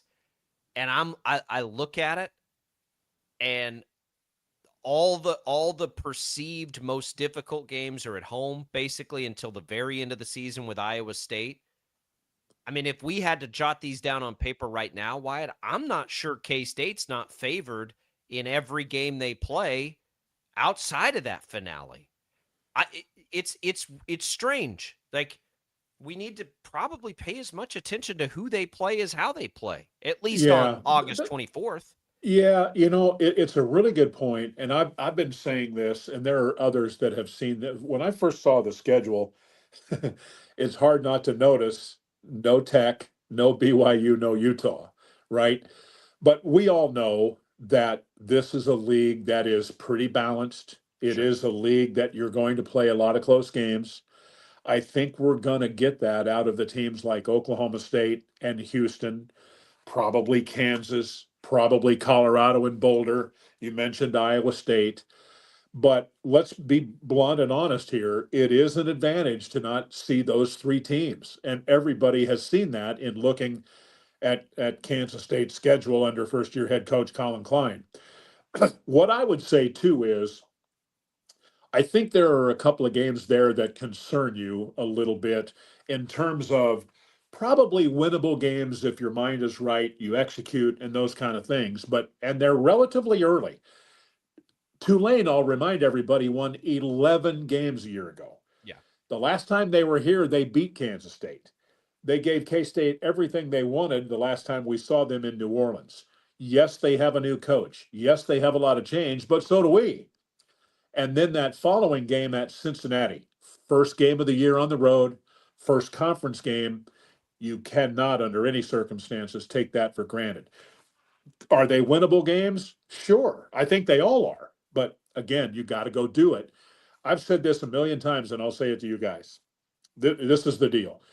K-State was 6-6 last year, and they were just fractionally this much away from being 9-3. But what they do? They did not win close games. They got to do that this time. Yeah, absolutely, Wyatt. I keep looking back at last year's scores, and it seems like the average margin of loss was like 3 points or less on a lot of those games. And they didn't play well either most of last year. Right. Yeah. Up and down, right? And I think what encourages me though is that, last year they struggled a little bit and kind of just out of the gate with the game in Ireland, right? That didn't go as planned. Then they come home and lose a non-con game, which doesn't happen very often. And then you get into those hard conference games and you lose at the gun against Baylor and Waco as an example. Those types of games. Even struggled to beat Oklahoma State in Stillwater because it's a hard place to play, right? So, again, I think they have the chance to be better, especially offensively. I'm excited about Colin being the head coach, but also the offensive play caller. You go back and look at the numbers in the 2 years that he was the OC here. they're pretty good. And I think we have the ability to be a balanced team that can play if they want to a little faster, hopefully a little bit more physically. We'll see how that plays out. You know why? Talking about the new head coach, Colin Klein.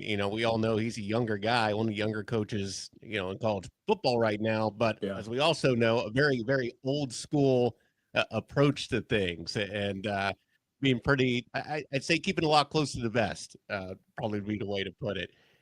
When it comes to this new climate of college football, and Jacob and I have been trying to follow all this litigation and legislation and trying to stay on top of it, and it changes from 1 hour to the next. It feels like with what happens in this court and this state and this court and that state.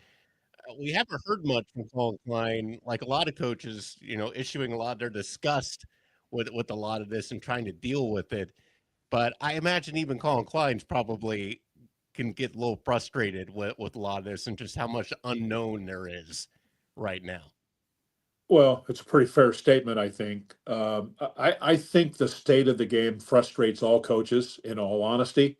It's probably how you handle it. I do think they are trying in some ways to kind of get their arms back around it, so to speak. But yet over the weekend, what do we see? We saw a guy that was in an NFL camp signed with LSU. That makes no sense. It should not be happening anywhere.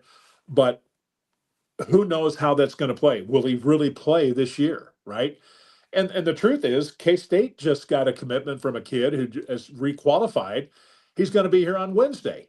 So everybody's trying to keep up with the Joneses, so to speak. There's so much money on the table now with, I saw a graphic this weekend on X about quarterbacks in the Big 12, and most of them that were listed were in the $2 million a year range. That's a lot of money for 9 months worth of work, fellas.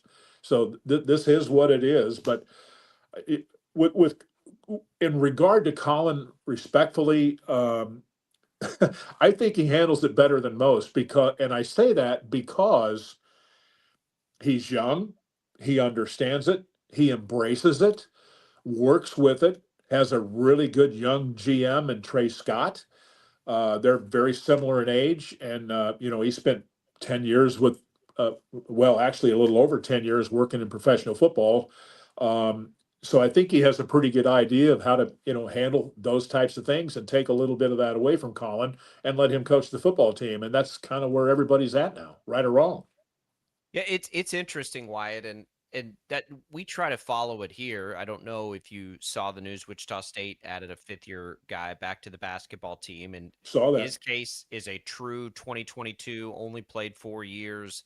What is your sense of after this class of 2022 situation, which I would tell you a lot of those guys have, I think, a very legitimate argument that they kind of got screwed on that deal. Do you think, regardless of what Congress does, as you watch and observe this, is the 5-5 rule going to be enforceable by the NCAA? Or is it a constant challenge? Like, is that something they can actually make stick? Because if that's the case after this year, we kind of don't have any more problems with this. Well, let me compliment you on the question because, one, you're the first to ask it like that. And I think it is one of the biggest questions out there. What I would tell you is the thing that's different now from my perspective alone, and I'd have a little input from the Gene Taylors of the world and, Tim Weiser and people like that. I think the NCAA is digging their heels in on this one, and they're going to do 5 for 5 and do everything they can to get it through. And I do think there are coaches, including Colin Klein and a lot of others around the Big 12 that have come out pretty strongly and said, this is a good change. We need to do this. It takes away all of the grayness of the blue shirt, gray shirt, red shirt, whatever. Your clock starts, 5 years to play 5, and then you're done. And let's get out of this, bringing kids back that didn't make NFL rosters or NBA rosters and all of that. I think that's what they want to do. You get your 5 years and you're done. There's no, very, very little leeway, let's say. Now, are there exceptions to every rule? Of course, right? And John Pastore might be a perfect example here, right? will he petition and potentially get what I used to call and what we used to call a hardship waiver? If there's ever anybody that's going to get one, it'd be him. Didn't play it down, right? But I don't know that he'll get it or not. It's going to be really interesting to see. I love the subject because it is kind of hanging there on the cliff, right? And we don't know exactly how it's going to play out. I would tell you this, why I think from a fan's perspective, if they can, I don't know what's going to come out of Congress. I do know that stuff has gotten into the weeds a little bit, and it's all important. But from a fan's perspective, I feel like if 5 and 5 is enforceable after they, get through the class of 22, which is a little bit more tricky, but if they can do that and get the transfer one time for free thing through, if you could just do those two things from a fan's perspective, I think we'd have everything fixed. I think we'd be good. I'm in 100% agreement with that, and I think every coach is too. That's probably the key, and probably you could throw athletic directors in there too, or any kind of athletic department personnel. I think it's the most fair thing. I mean, I don't know if the rev share is everybody gets a certain amount, right? Fine. So that's pretty even. If you do the 5 for 5, those types of things that you're describing, that's pretty even.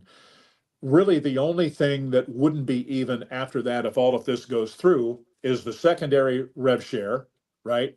Which is going to be different at Ohio State than it is at Oklahoma State. Let's be honest, that's probably never going to change. But I profess to people on that subject there's always been a difference between them. It's just a different now.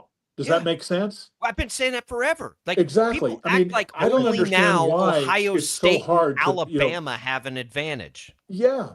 And the other factor is, and just throw it out there so everybody knows what the secondary deal is television revenue. It's probably never going to be even, Steven, all the way through, right? Are we going to have a 16-team playoff? Are we going to have a 20-team playoff, 24-team playoff?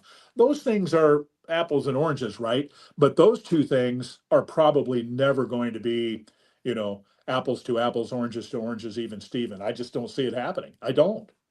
And the reason I don't is because I think television and those two, the biggest leagues, the SEC and the Big Ten, they don't. What's the advantage of them of trying to get everybody on an even page? There's no advantage to them. And they shouldn't. And they shouldn't be. They put more butts in the seats. They're better. They're more attractive TV. They shouldn't be even. Wyatt, we appreciate it. We got one more week to sort through that stuff. We will have a full Nicholls State scouting report. Yes. A week from today. Get ready, everybody. Voice of the K-State Wildcats, Wyatt Thompson, back in the weekly groove. Appreciate it, Wyatt. Looking forward to all the conversations. Me too. Looking forward to it also. Good to talk to you, fellas. Take care, man. There goes Wyatt Thompson. We're going to take a quick break. We'll come back. We got more Sports Daily. Don't go away.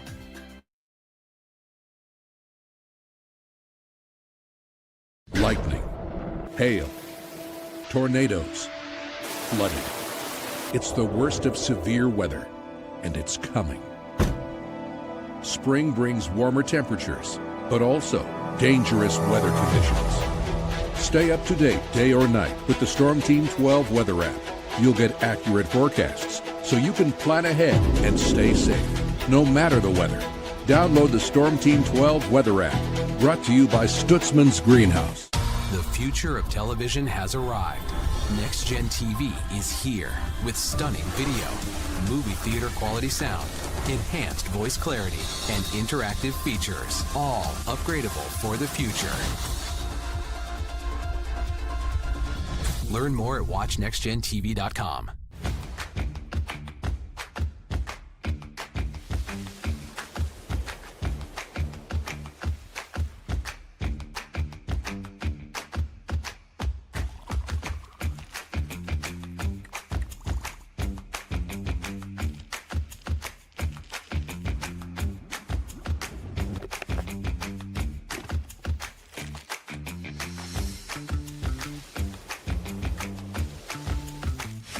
The canvas of our imagination. They tell a story. Clouds affect the events of your day.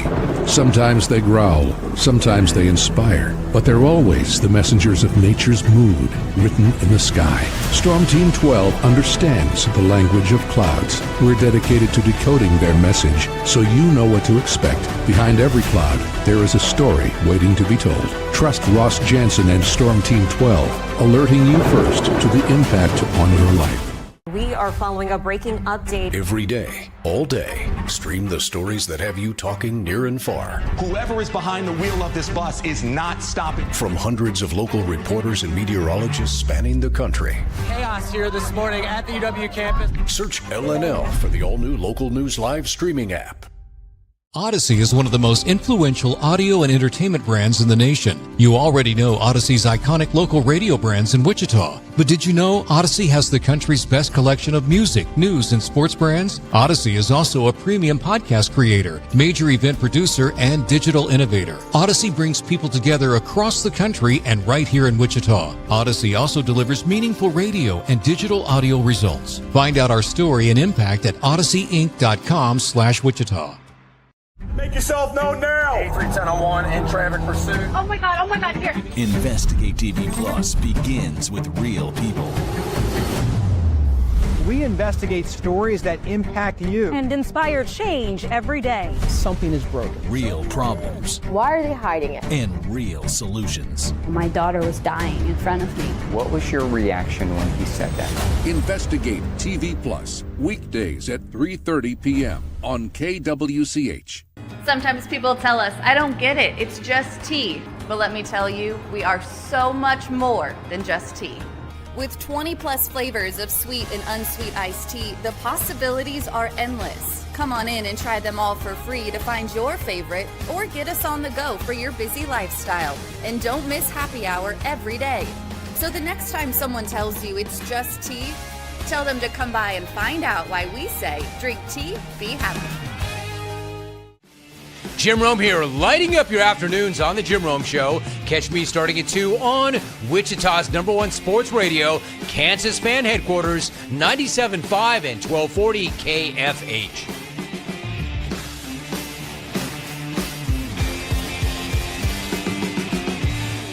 Mornings are busy. We're here to make your mornings better. We report the stories that affect you. 3 more hospitalized from contaminated apple juice just a day after the FDA issued a recall. We're here to make your mornings better. Closing east and westbound lanes of K96 for repairs. With 12 News, you're prepared for your whole day. Scattered thunderstorms across the state into the afternoon. Stay a step ahead with 12 News this morning on KWCH and KSCW.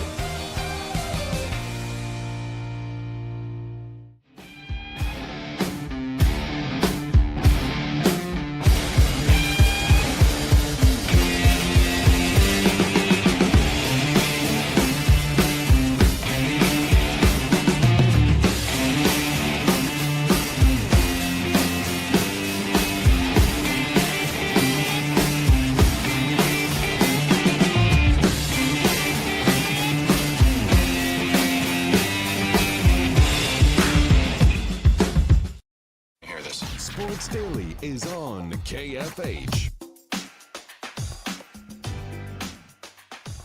All right, welcome back in, everybody. It is Sports Daily. Glad to be here with you on the show. Thanks to Wyatt Thompson. Good stuff there. We'll spend more time on this college stuff. He's going to have good insight on a lot of that stuff for us. So we'll pick his brain. We got one more week, and we'll get you ready for Nicholls State with Wyatt next week.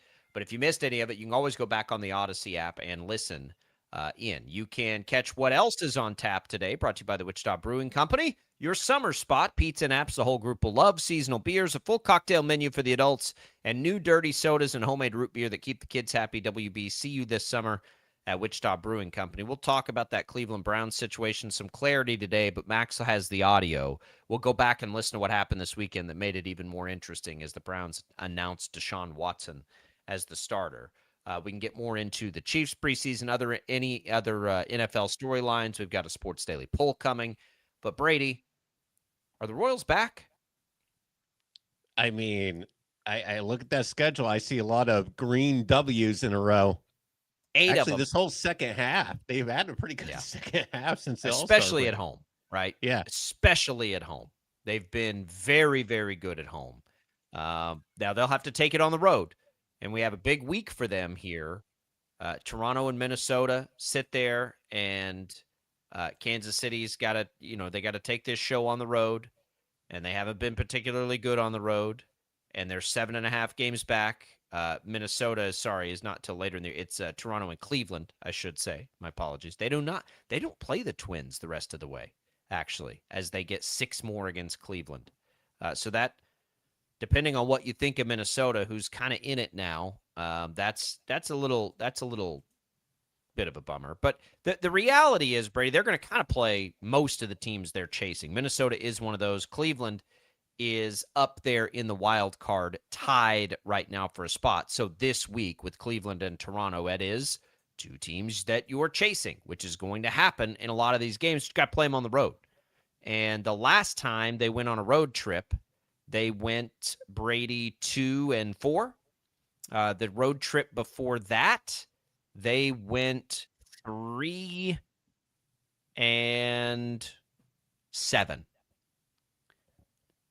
So it's been much better at home than on the road, and they've got to get out there and prove that this week. But they get 6 with Toronto before the end of this season, 6 with Cleveland before the end of this season.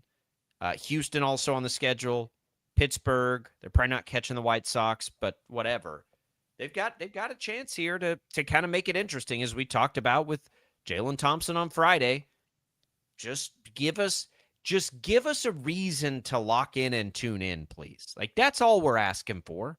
Give us a few more fun weeks of this. Don't go on the road this week and just get smashed. And I know we talk about like the lottery in baseball. I don't know. I mean, that would kind of be a bummer if they get close, but not close enough. But man, it's so much more fun to see them playing well. Well, and they have been. I mean, they've been much better at home, like you mentioned, but even on the road, I mean, a lot of close losses. Let's see, like there's 1, 2, 3, 4, at least 4. 1 loss. No, 5. 5 of those games. No, 6. 6 of those games they lost by 1 run on the road. This isn't just a second half problem. Listen to this, Brady. Kansas City, I think this is going to surprise you. Kansas City, a team that is 16 games under 500 currently. 36-30 at home. Royals are 6 season. games above 500 at home this year. Wow. Okay. You know what that means, though? They're 22 games under 500 on the road. 22-44. They are baseball's worst road team. To think about this season, they have better home records than every team in the division outside of the White Sox. That's pretty amazing. Wow. Isn't that crazy? They have their 36 wins at home right now is 4th best in the American League. Tampa, the White Sox, the Rangers have the same number, 36. What a frustrating season. Like, when you really dive into the numbers. That's it. Those are the only teams in the American League who have been better at home than the Royals this year. But they are the worst road team in baseball. And again, a lot of close losses throughout the season too. So it's kind of like, it's just so frustrating because it's like, boy, there's so many things that are right there for this to really be a strong, complete ball club. But it's just been those little things. And especially the road losses and close road losses. That's what's killed the Royals this year. And of course, the bullpen. Just killed them. So just keep that in mind as they have some big series here coming up. The expectation on starting pitching, starting tomorrow, Seth Lugo, Dobnak, who's been very good in that role, Noah Cameron, who's been very good in that role, and then Waka, Lynch, Lugo. That's the rotation. And I think you feel pretty good about it right now. They got to take it on the road. Toronto also fighting for a spot. Like, that's the thing to keep in mind too. These are teams that are, think that they're going to make it the postseason too. If the Royals were to ever just have it like click and go on the road and get after it, now is the time. I mean, Jacob, at the very least, especially thinking back to, a couple months ago, going back to May and all that. I mean, at least they have made it interesting here at the end, because for a while it wasn't looking like we were going to have anything to talk about with the Royals at this point in the season. Well, that's Like what I nothing. mean. Would you rather? This is. Would you rather? This is where it gets a little tricky, right? Because it would be nice as we see the two brightest spots in the organization right now, Bobby Witt Jr. and Jack Caglione, both very high draft picks. If the Royals do something special here, it could foul up getting a high draft pick for all That's this, true. for all this pain Can't of win. this season. I have a harder time in baseball thinking about that stuff. I mean, it's almost to the point where, you know what, let's have them play a couple more weeks here, get really good, and then maybe it can unravel and they can not overcome the deficit and still be in the mix to get one of those higher picks. I don't know what I want. I don't have a good answer for you because it is so much more fun to enjoy this, even just this. There's 7.5 games back of the wild card right now. They could have a good week against those teams and be like within 5, right? And have made up ground on 2 of the teams they're chasing with a month of baseball still to play. I mean, that gets me back in. I'm back. We're back, I'm Jacob. back. Oh, I'm for sure back in. I'm for sure back in. Like, as far as like watching them now and listening to them when I'm in the car and doing all those things, like I'm back in on that. Or there's no doubt about it. For sure. On an 8-game win streak, how could you not be? But is that the best thing? It's for Quatraro, who I assume is managing for his job, and like there's all these things where it's like you do want to feel good about next year. But the 2 best players in the organization came because you had those high draft picks, right? Like, I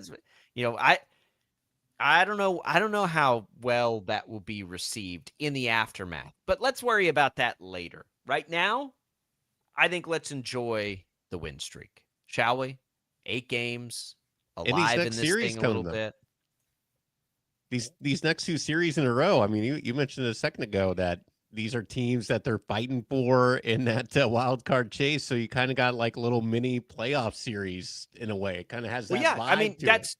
from our perspective, from a fan's perspective. Yeah, you can treat them that way. What games are they going to play that have any more meaning than this? They won't. Yeah. So if these are the most meaningful games that they'll play, then let's enjoy these games. And if they stay, that's what I mean. If they stay hot and they win them, that's going to be exciting. I mean, did Jalen not tell us last week that if the Royals made the postseason, it'd be the biggest, craziest story in Kansas City sports history? It's going to be up there, man. It would be up there. Can't believe we're even talking about the possibilities here. Because there's 16 compared to a games month under ago. 500. They have 30 games left to play. They can only afford, if they're going to go to 500, 7 more losses. They'll have to go 23-7 to be a 500 baseball team. We don't know if 500 is going to get you to the postseason this year. Right now, it would. Yeah, but I don't know if in that a year holds to do up. it. 23-7. That is not even outrageous to think about. No, not when they won, like you said, 8 in a row. They've played 66 games at home and 66 games on the road. That means they'll play 15 more at home and 15 more on the road. Can they go 23-7? And get the race to 500 is on. They are 10-5 since August 8th. Here's what I would tell you. I don't think they will because I think their bullpen still sucks. They're going to try to do this thing with that glaring deficiency on the roster. You know what I mean? Like, at the end of the day, they still have to overcome that. You know, we feel good about the guys that are in the rotation taking the ball every 5th day. We feel good about the lineup, which is just on absolute nuclear fire right now. We've always felt good about those things.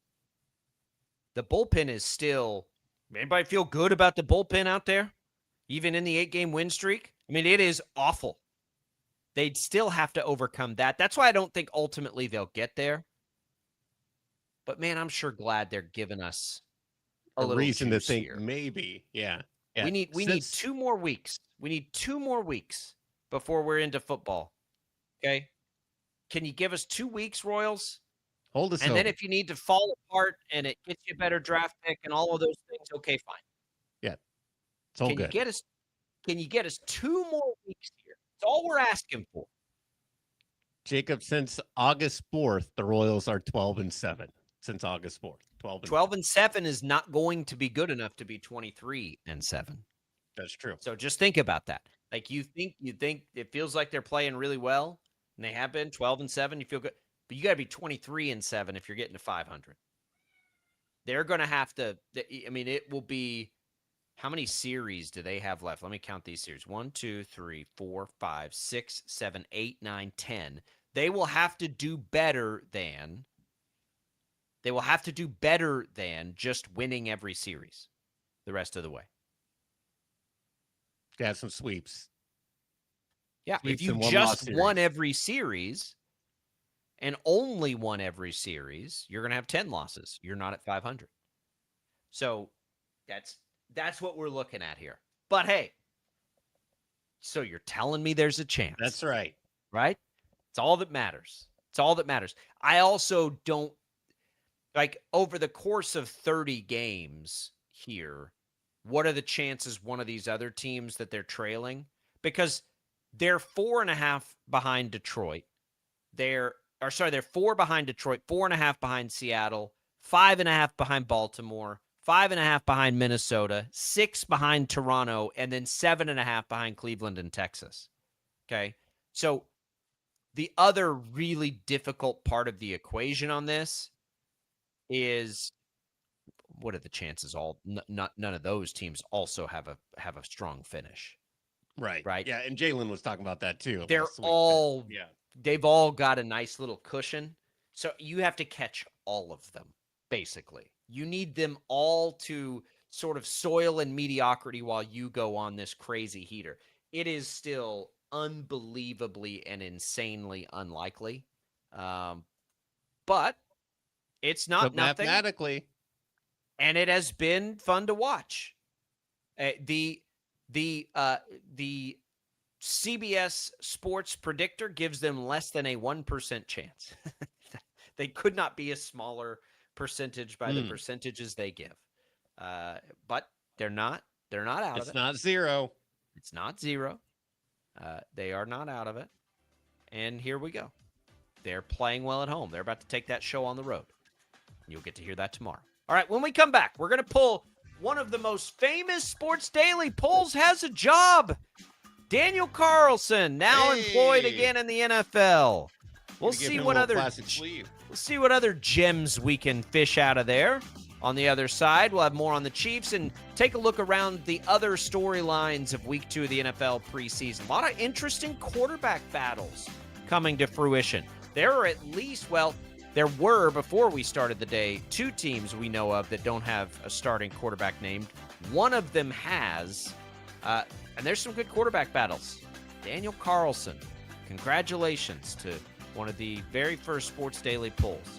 We're coming right back. We got another hour. Don't go away.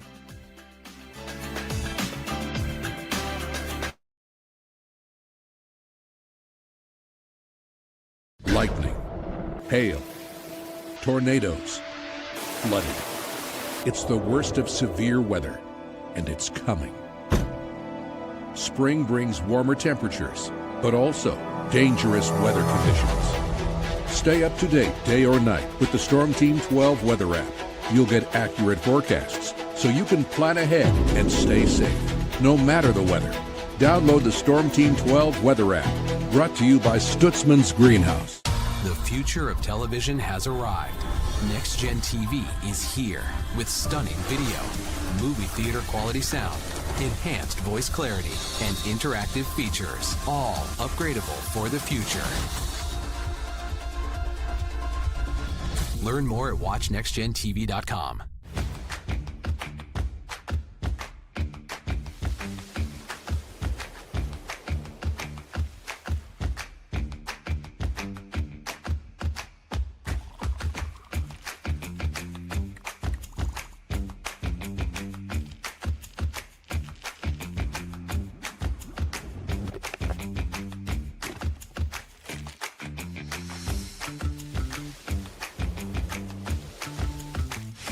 The canvas of our imagination. They tell a story. Clouds affect the events of your day. Sometimes they growl, sometimes they inspire, but they're always the messengers of nature's mood, written in the sky. Storm Team 12 understands the language of clouds. We're dedicated to decoding their message so you know what to expect. Behind every cloud, there is a story waiting to be told. Trust Ross Jansen and Storm Team 12, alerting you first to the impact on your life. We are following a breaking update. Every day, all day, stream the stories that have you talking near and far. Whoever is behind the wheel of this bus is not stopping. From hundreds of local reporters and meteorologists spanning the country. Chaos here this morning at the UW campus. Search LNL for the all-new Local News Live streaming app. Odyssey is one of the most influential audio and entertainment brands in the nation. You already know Odyssey's iconic local radio brands in Wichita. But did you know Odyssey has the country's best collection of music, news, and sports brands? Odyssey is also a premium podcast creator, major event producer, and digital innovator. Odyssey brings people together across the country and right here in Wichita. Odyssey also delivers meaningful radio and digital audio results. Find out our story and impact at odysseyinc.com/Wichita.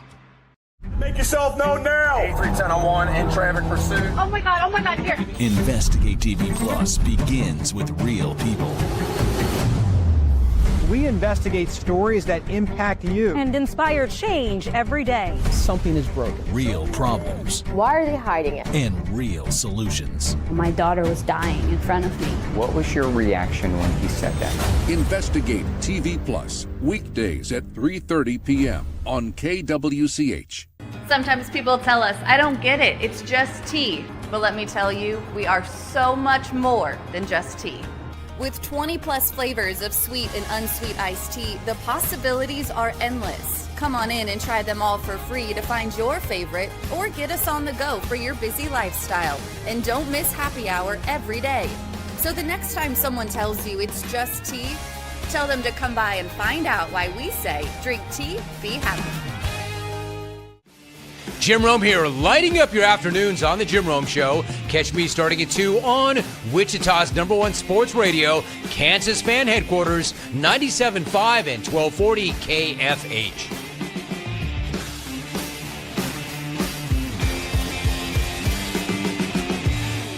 Mornings are busy. We're here to make your mornings better. We report the stories that affect you. 3 more hospital lies from contaminated apple juice just a day after the FDA issued a recall. We're here to make your mornings better. Closing east and westbound lanes of K96 for repairs. With 12 News, you're prepared for your whole day. Scattered thunderstorms across the state into the afternoon. Stay a step ahead with 12 News this morning on KWCH and KSCW.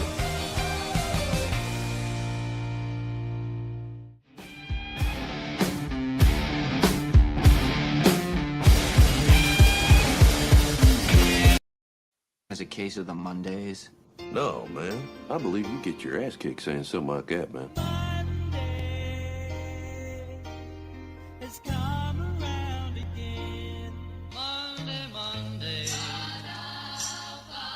Can't trust that day. It always seems to be a Monday. I just gotta run away. Tell me why I don't like Mondays. I wanna shoot.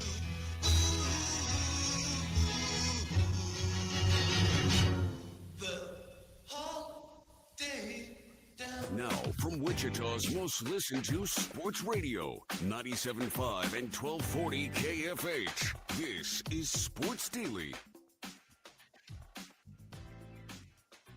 It is a Monday, everybody. Glad to have you here with us on Sports Daily. Jacob Albrock, Brady Bowman. Last of 3 hours live.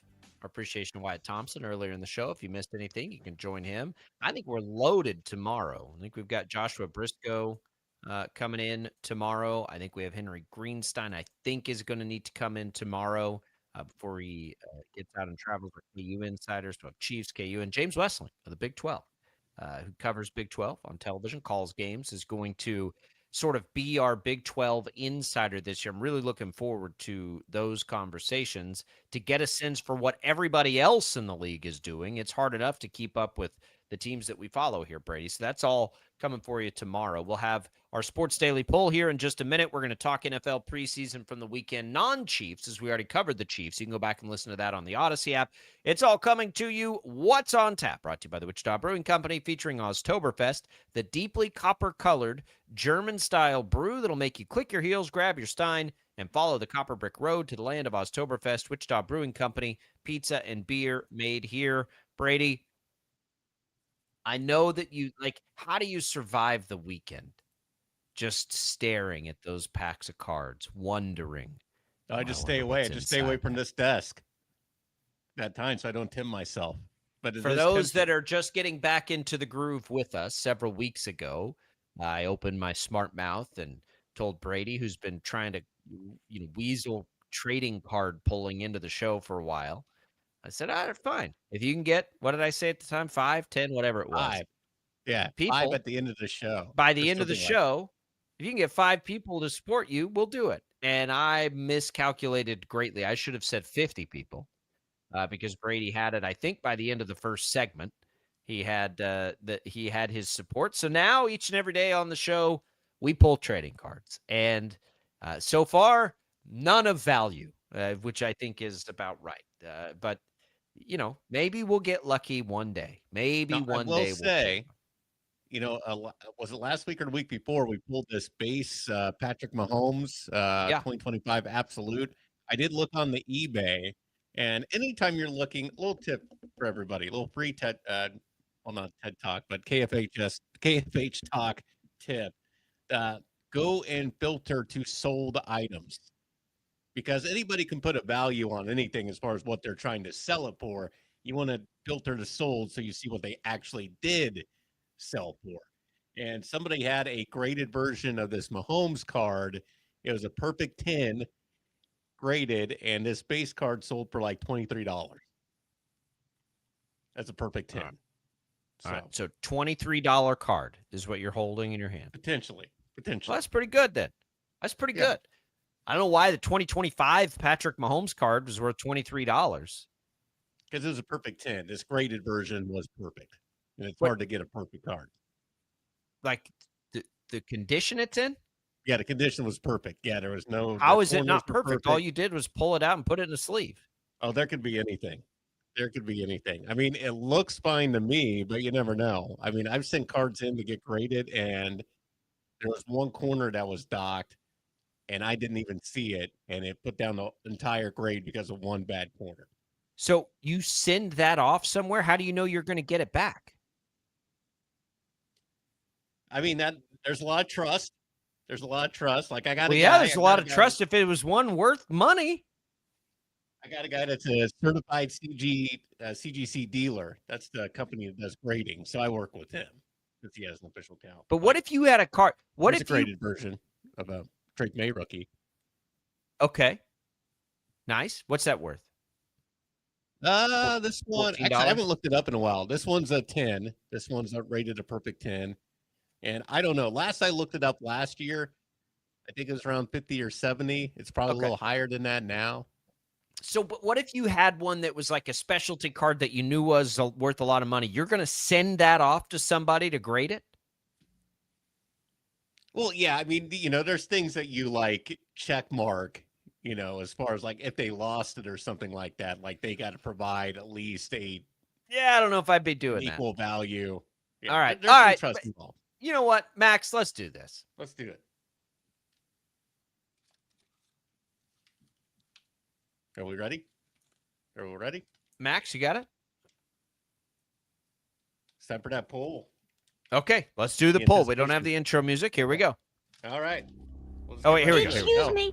Do you have the Carl Yastrzemski baseball card from 1973 when he had big sideburns? Show me $30. Because if you ain't got it, I ain't getting off the stool. Sports Daily Pull. Da-da. All right. 2 cards. 2 cards. Looks like we got some more base cards. I want to get out of this base card run that we've been in, Jacob. We got a Jordan Addison. Ooh, a base 2025 card. Jordan Addison card. Yeah. The year. How many times was he suspended in 2025? Just the well, one, or was it more than didn't that? He? I thought it was Okay. just once. Yeah, I don't think that one's gonna. Bring home the massive return, the massive haul. He could have a nice year this year. Have a good year. Kyler Murray's there. I like Jordan Addison, the player. He's got a capable quarterback in there, I think, in Kyler Murray. Could be. He's Had got a 9 pretty touchdowns. good year. 9 touchdowns in 2024. All right. And, here we go. Got a Wichita kid. Yeah, I thought that's who that was. Now, that one you need to hold on to. Brees the Beast. Brees Hall. There he is. It's a good-looking card. Yeah. Good That's just a good base. one. That's Yeah. my favorite one you've pulled. Better hang on to that bad boy. I do like that the Jets went back to their 90s, early 90s look. Me too. With the logo. I liked, the Joe Namath uniforms were good too, but these 90s throwbacks look really good. They're just simple, real good looking NFL uniform. Very sharp. I'm with you. Brees Hall signs his big deal. I think his health has been getting better. He had his injury scare. Let's see. When will he return? He had the groin injury. I don't know that we have an official return date, but I think the expectation is absolutely that he will be back in 2 to 3 weeks. So that's pretty much saying start of the regular season. He looks good. Yeah. All right. So a couple young stars in the pool Couple today. young stars. Yeah, Jordan Addison could be good. Brees Hall's fun, obviously, for us because of the ties to Wichita. Yeah, okay. All right. I like those. It's a good day. Yeah. It's a good day. Decent pool. I'm not sure how much. I mean, the Brees Hall will have value here locally. Jordan Addison will be. What would make that card, though, of the Jordan, even if he went crazy and had a great year? Like you had that. It wouldn't be this card. one. What? It wouldn't be this one. It'd be like his rookie card. Right. Yeah. So, whatever. Good player, though. The Vikings offense, man, if Kyler Murray's any good, they're loaded. They got pieces. They're They loaded. got pieces. Yeah. I don't know how good their run game's going to be this year. They've got a couple of guys, and Aaron Jones is getting a little long in the tooth, but they've got some young guys in there they like. But man, if you just get to start with Justin Jefferson and Jordan Addison and TJ Hawkinson, who was down last year, but I think is still probably a good player, pretty good line. The Vikings are an interesting team this year. Definitely feel like one that could fit that profile of, oh man, that's going to end up being one of the better teams in the NFC. I think it's in the realm of possibility. Yeah, we've got to predict those things this week. We'll do that. What do we still have? What do we still have before we're predicting Super Bowls and things like that? We got to get through MVP this week. We'll take you through playoff wins. I'm going to wait, Brady. I'm going to say we wait until date does the season start? 2 weeks from Wednesday. Yes. Yeah. They are starting out on Wednesday this year, aren't they? Let's hold on Super Bowl predictions at least until we get through the final preseason game and that works. And get through the potential injuries there, and then we'll make our calls. But we can do MVP this week. We did Offensive Player of the Year. We did, Defensive Player of the Year. So basically the quarterback award we can do. And we can do a little more predicting this week. But there it is. Your Sports Daily Rick brings poll. up a good point. That the card probably cost more than $23 to get graded. That Mahomes card, is that accurate? It does cost to get graded. It's How not like much? a free service. It just depends a lot of times on what the potential value could be. But yeah, that's probably a wash. If you're grading something and it's only going to go for about $23, that's a wash. You probably didn't make any money. Wow. You got to buy Learning the things. card. You got to pay to get it graded. Good comment, Rick. Rick knows his sports cards. I guess. More than I do. All right, when we come back, let's talk about this starting quarterback in Cleveland. Got everybody talking this morning. We'll do it next on Sports Daily.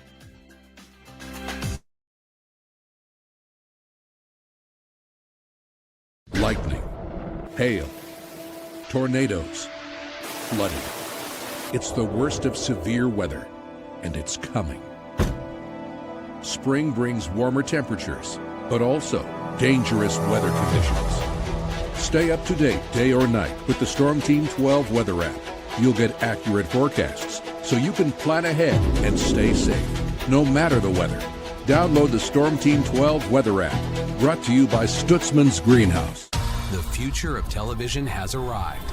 Next Gen TV is here with stunning video, movie theater quality sound, enhanced voice clarity, and interactive features, all upgradable for the future.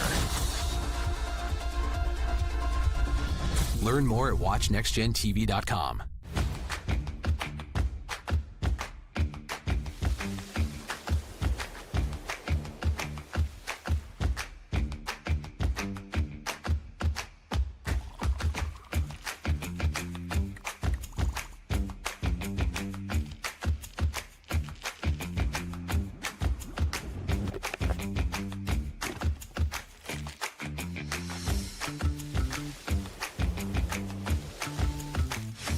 The canvas of our imagination. They tell a story. Clouds affect the events of your day. Sometimes they growl, sometimes they inspire, but they're always the messengers of nature's mood, written in the sky. Storm Team 12 understands the language of clouds. We're dedicated to decoding their message so you know what to expect. Behind every cloud, there is a story waiting to be told. Trust Ross Jansen and Storm Team 12, alerting you first to the impact on your life. We are following a breaking update. Every day, all day, stream the stories that have you talking near and far. Whoever is behind the wheel of this bus is not stopping. From hundreds of local reporters and meteorologists spanning the country. Chaos here this morning at the UW campus. Search LNL for the all-new Local News Live streaming app. Odyssey is one of the most influential audio and entertainment brands in the nation. You already know Odyssey's iconic local radio brands in Wichita. But did you know Odyssey has the country's best collection of music, news, and sports brands? Odyssey is also a premium podcast creator, major event producer, and digital innovator. Odyssey brings people together across the country and right here in Wichita. Odyssey also delivers meaningful radio and digital audio results. Find out our story and impact at odysseyinc.com/Wichita. Make yourself known now. 831001 in traffic pursuit. Oh my God, here. Investigate TV Plus begins with real people. We investigate stories that impact you. And inspire change every day. Something is broken. Real problems. Why are they hiding it? And real solutions. My daughter was dying in front of me. What was your reaction when he said that? Investigate TV Plus, weekdays at 3:30 p.m. on KWCH. Sometimes people tell us, I don't get it, it's just tea. But let me tell you, we are so much more than just tea. With 20 plus flavors of sweet and unsweet iced tea, the possibilities are endless. Come on in and try them all for free to find your favorite or get us on the go for your busy lifestyle. And don't miss happy hour every day. So the next time someone tells you it's just tea, tell them to come by and find out why we say, drink tea, be happy.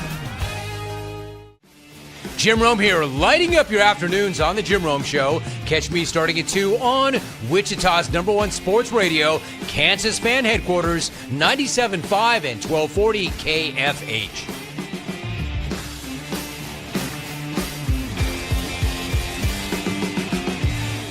Mornings are busy. We're here to make your mornings better. We report the stories that affect you. 3 more hospital lies from contaminated apple juice just a day after the FDA issued a recall. We're here to make your mornings better. Closing east and westbound lanes of K96 for repairs. With 12 News, you're prepared for your whole day. Scattered thunderstorms across the state into the afternoon.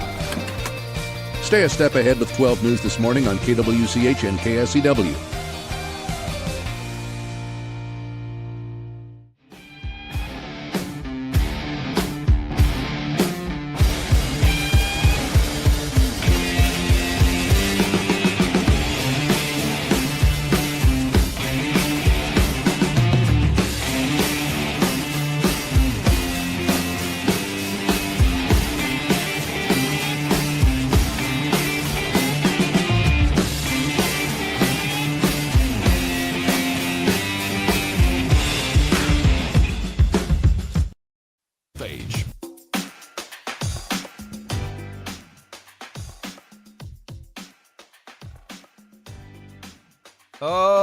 Oh boy, Brady, we've got a situation in Cleveland. Welcome back into Sports Daily, everybody. This is pretty wild, actually. I the post game. We're gonna do this. We're gonna take you to the post game after the Browns played this past weekend, and we'll look at this. Right now, you've got 2 games into the preseason for the Browns. Deshaun Watson, Shedeur Sanders. I would tell you that, man, I think Shedeur has been better. Neither have been great. You got a new coach there. Of course, the Deshaun Watson situation is a mess. One of the worst trades, contracts, whatever you want to call it, in NFL history.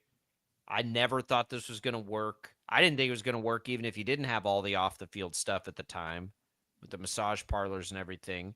But he's healthy now, and he's not that old, and he's still there getting paid a boatload of money, trying to compete with Shedeur Sanders, who last year made himself one of the more unlikable players because he just, his persona was not jiving with most fans. But let's take you to the post game. Max has this cut out for us. Max, will start on this with Deshaun himself. Here's what Deshaun Watson said after the game about the fans booing him. Man, I didn't have no reaction. I think the biggest thing is, I think you guys know too, and I think the whole world knows. It has nothing to do about the performance. It's a little bit personal than that. So, I think that's it's a disrespectful thing. So yeah, I mean, I'm gonna keep whatever I feel with me and my family internally on how I feel about that. And yeah, just move on.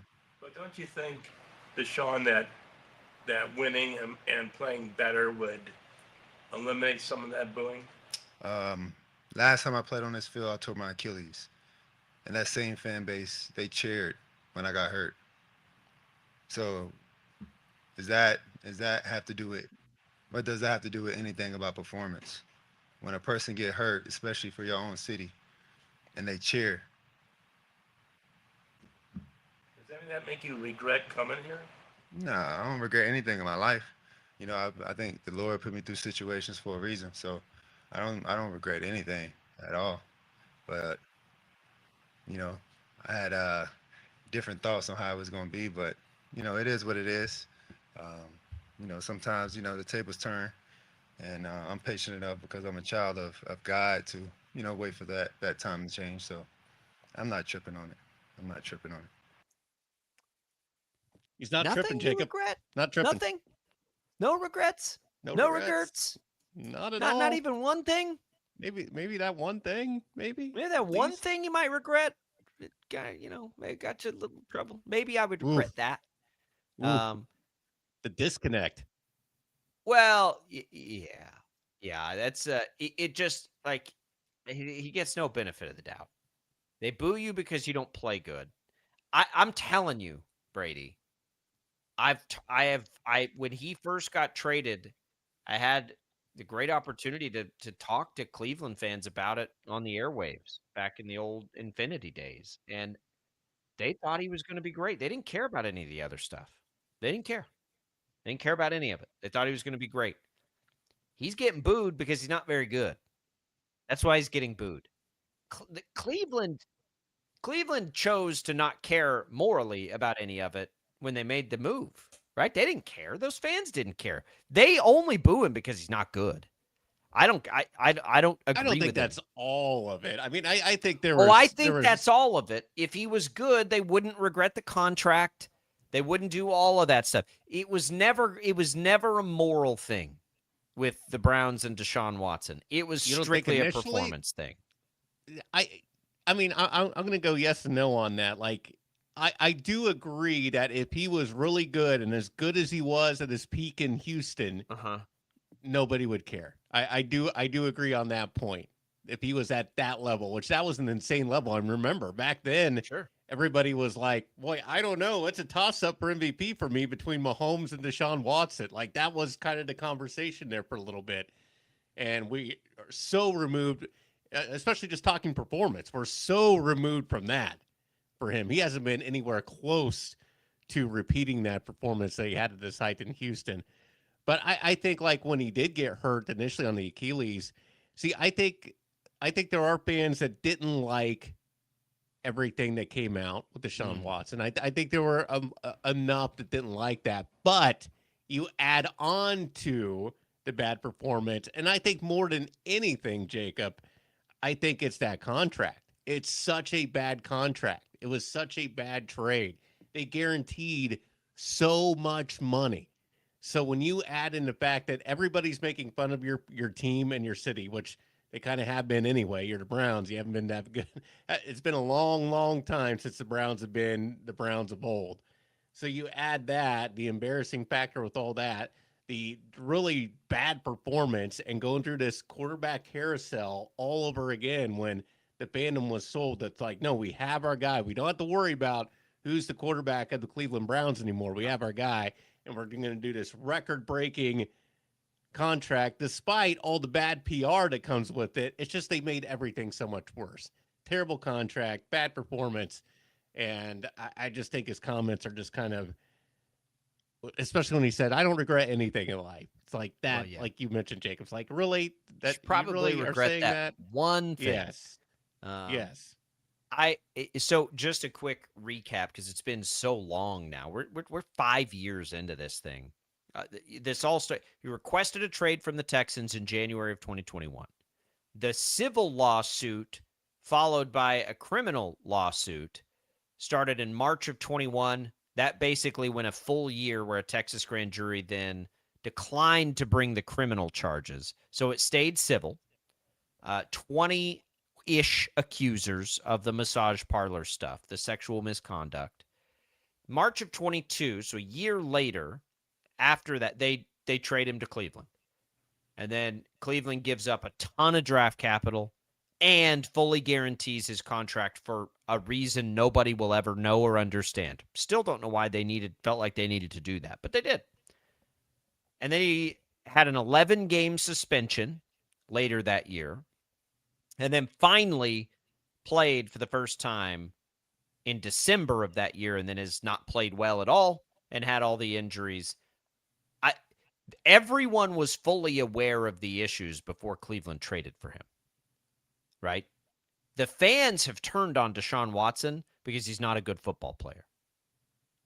Now he dug himself in even deeper this week. They booed when he tore his Achilles because he wasn't good. He hasn't been good. He wasn't for Cleveland. good, and it was a bad contract. I mean, you add that to it as well. It's kind of like, oh, not only is he bad, but we paid how much for him being this bad? And traded how much to get him? Right. Right. Yeah.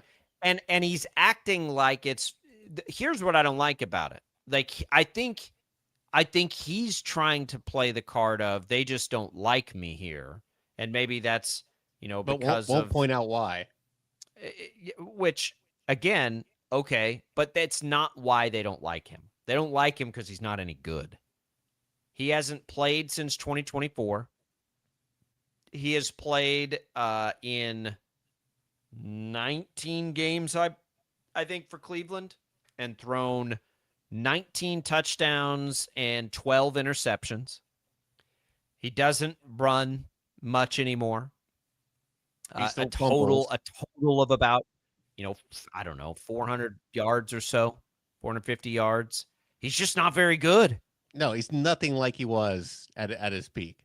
Yeah, he had 3 years in Houston that were incredible in 18, 19, and 20. And then I think that's when he got hurt and then requested the trade. But he was really good in Houston. Well, he better get used to the boos because they're coming. And now they're coming even more. Now, we should note that he plays on the road in the first 2 weeks.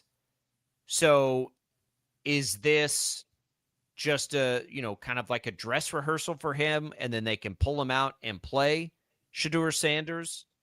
There's probably some merit to trying to do it that way. Let's go to Shedeur Sanders. Here's what he had to say on the home fans booing Deshaun Watson.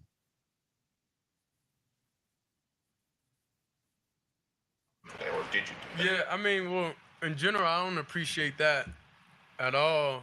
Just regardless competition, we all human beings. And I think we all need to understand that, in this room too. We all humans.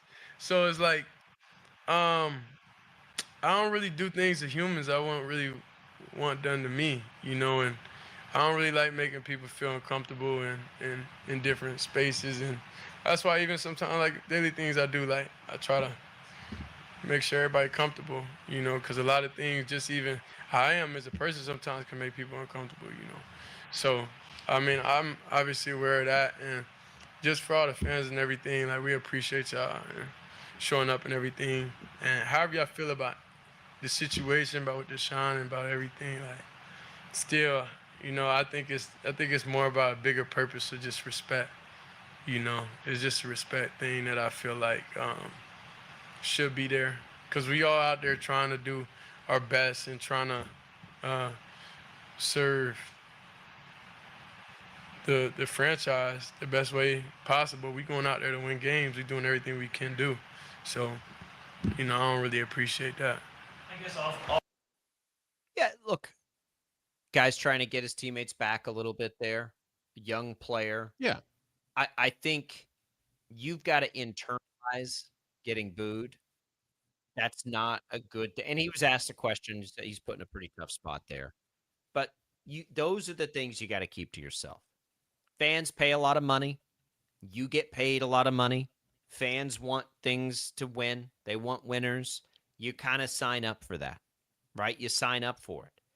That's a part of the territory.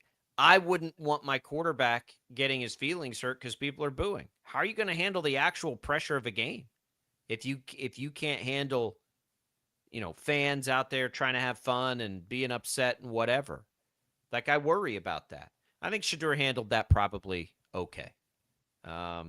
Maybe he almost tried to take it back around and, with the appreciation of the fans, but he's being honest. He doesn't like that, they booed a home player. Well, that's just the way it is in the NFL. I mean, there's not a fan base out there that in the same circumstance. Now, I don't know that every fan base would have cheered Watson getting hurt, but there is not a fan base out there where his performance wouldn't have been booed at home. Yeah, and he's going to get the boos on the road too from fans who. I mean, every opposing stadium is going to boo the opposite quarterback just regardless, but especially in this case, because the other thing with Watson that just was so much was just bad timing, right? And just the time of which all this happened, because he had those allegations. Everything was bad. The trade was bad. The contract was bad. The timing was bad. His performance has been bad. But on the allegations on the timing, remember, this was just right after, when all the Epstein stuff really kind of blew up. And, we were all talking about that character of things. And Deshaun Watson was kind of lumped in with that character of allegations.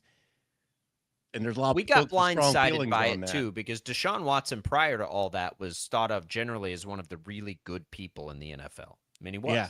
We saw the videos. There was a little bit of a blindside to that. Let's go to the KFH hotline. Mark has a thought on Deshaun Watson. Mark, welcome into Sports Daily. How are you this morning?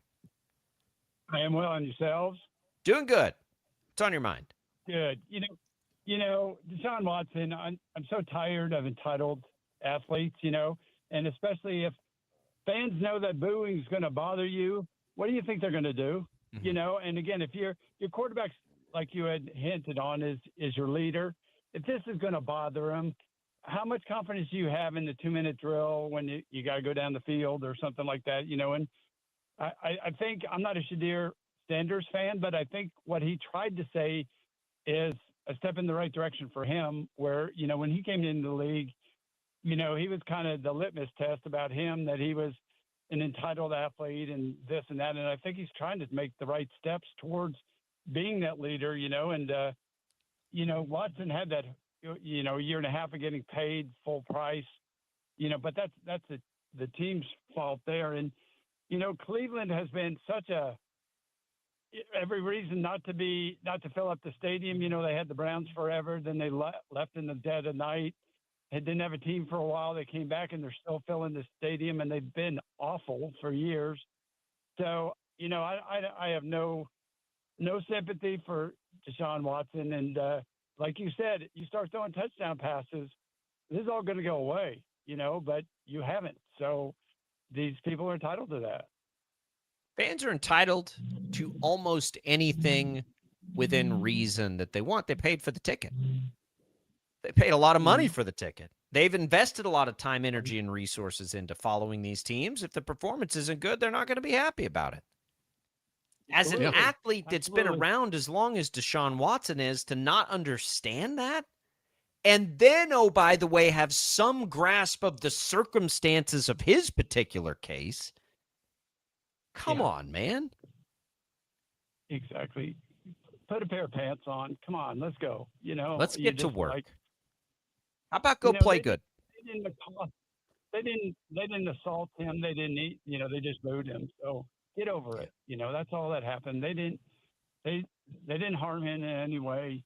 You know, and it's just crazy. I think again, you know, actions speak louder than words. You start playing well, this is all going to go away. It is. Mark, we appreciate it. I don't think he will play well because I don't think he's very good anymore. You know, that's the unfortunate part.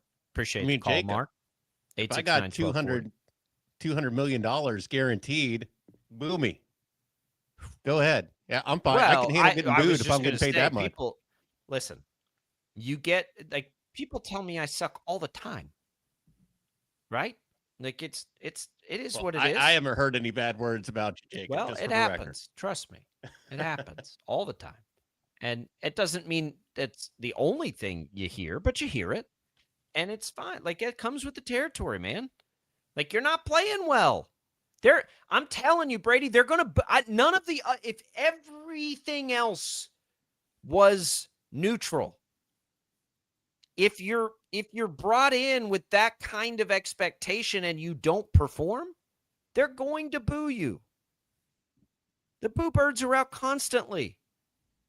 Go ask Jalen Hurts what it's like to play in Philadelphia. Right? Yeah, he won a Super Bowl and he gets booed. I mean, and that's the other thing with Deshaun Watson. It's like where you get used to more boos because you won the starting quarterback job when people are already against you anyway, and you haven't been playing well. So a lot of people are like, wait, what did he do to lock down the starting quarterback position in this preseason? Because he's still not playing very well. Shedeur, I'm with you. I would, if I was a Browns fan, I would want Shedeur to start just because that's at least the future, and you just want to move on from all the Deshaun Watson stuff. You just want to move on from it. It would be different if Deshaun was showing you anything. He's not. Right. So I'm 100% with you. Just go with Shedeur or Dylan Gabriel. Yeah. Deshaun, for me, if I'm running the Browns right now, Deshaun Watson's my third string quarterback. Now, we are not seeing practice. Todd Monken maybe thinks he gives him the best chance to win. I'm fine with that. But, like, it quickly needs to become, let's see what we've got in Sanders and Gabriel, because if not, we got to pivot next year. That's right. And we got a Dylan Gabriel rookie card. So come on, Dylan Gabriel. That's right. There's another quarterback battle brewing. We'll take you to some other things that we take away from the NFL preseason second week when we return on Sports Daily.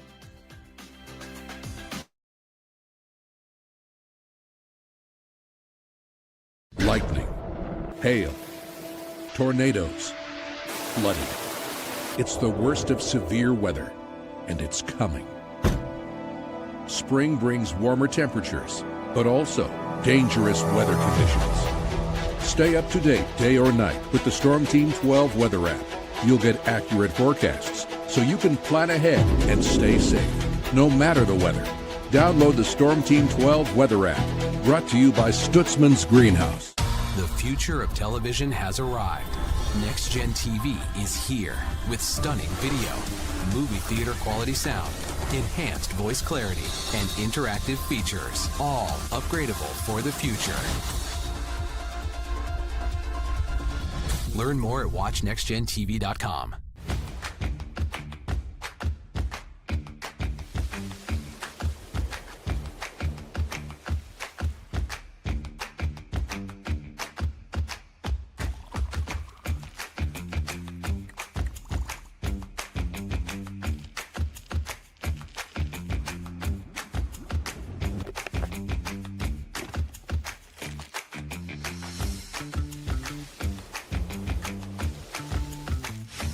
the canvas of our imagination. They tell a story. Clouds affect the events of your day.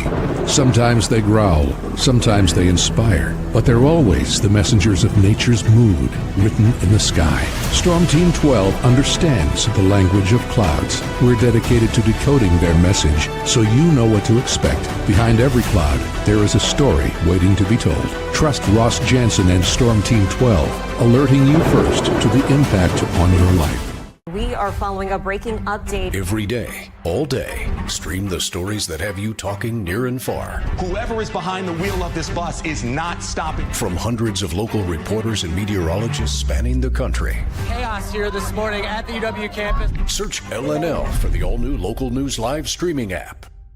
Odyssey is one of the most influential audio and entertainment brands in the nation. You already know Odyssey's iconic local radio brands in Wichita. But did you know Odyssey has the country's best collection of music, news, and sports brands? Odyssey is also a premium podcast creator, major event producer, and digital innovator. Odyssey brings people together across the country and right here in Wichita. Odyssey also delivers meaningful radio and digital audio results. Find out our story and impact at odysseyinc.com/Wichita.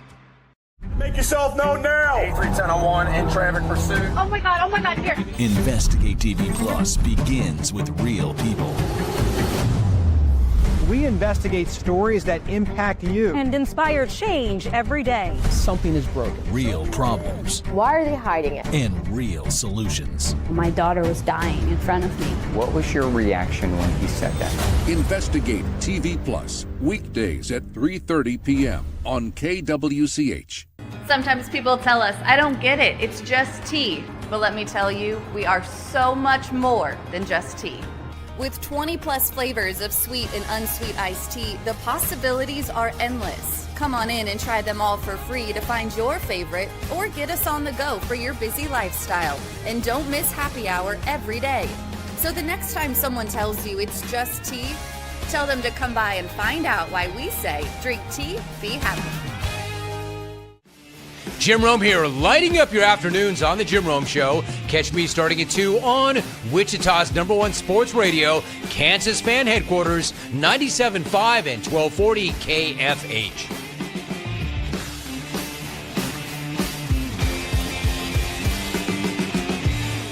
Mornings are busy. We're here to make your mornings better. We report the stories that affect you. 3 more hospitalized from contaminated apple juice just a day after the FDA issued a recall. We're here to make your mornings better. Closing east and westbound lanes of K96 for repairs. With 12 News, you're prepared for your whole day. Scattered thunderstorms across the state into the afternoon. Stay a step ahead with 12 News this morning on KWCH and KSCW.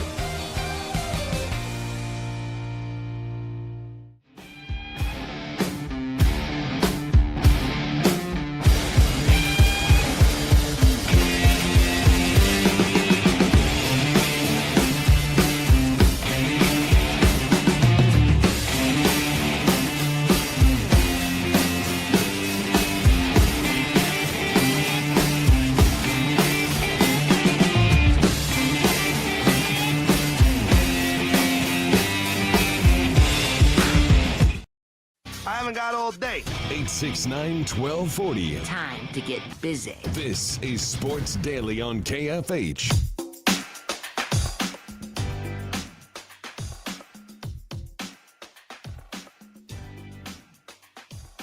Sports Daily back on a Monday morning, getting ready to wrap things up. Of course, new format now. 3 weeks in. Jacob Albrecht returns. Is it 3 weeks now that we've had this new format, Jacob? This is the start of almost a month. Actually, this is the start of week 3. Yeah, I think that's wow. right. And look, we're there now. Tomorrow's show is lining up to be a lot of fun. Just confirming during the break, Henry Greenstein will join us tomorrow in the first hour. Our KU insider. Second hour, Chiefs insider Joshua Briscoe should be hopping in, and in that third hour, James Wesslinger, Big 12 insider, should be hopping in.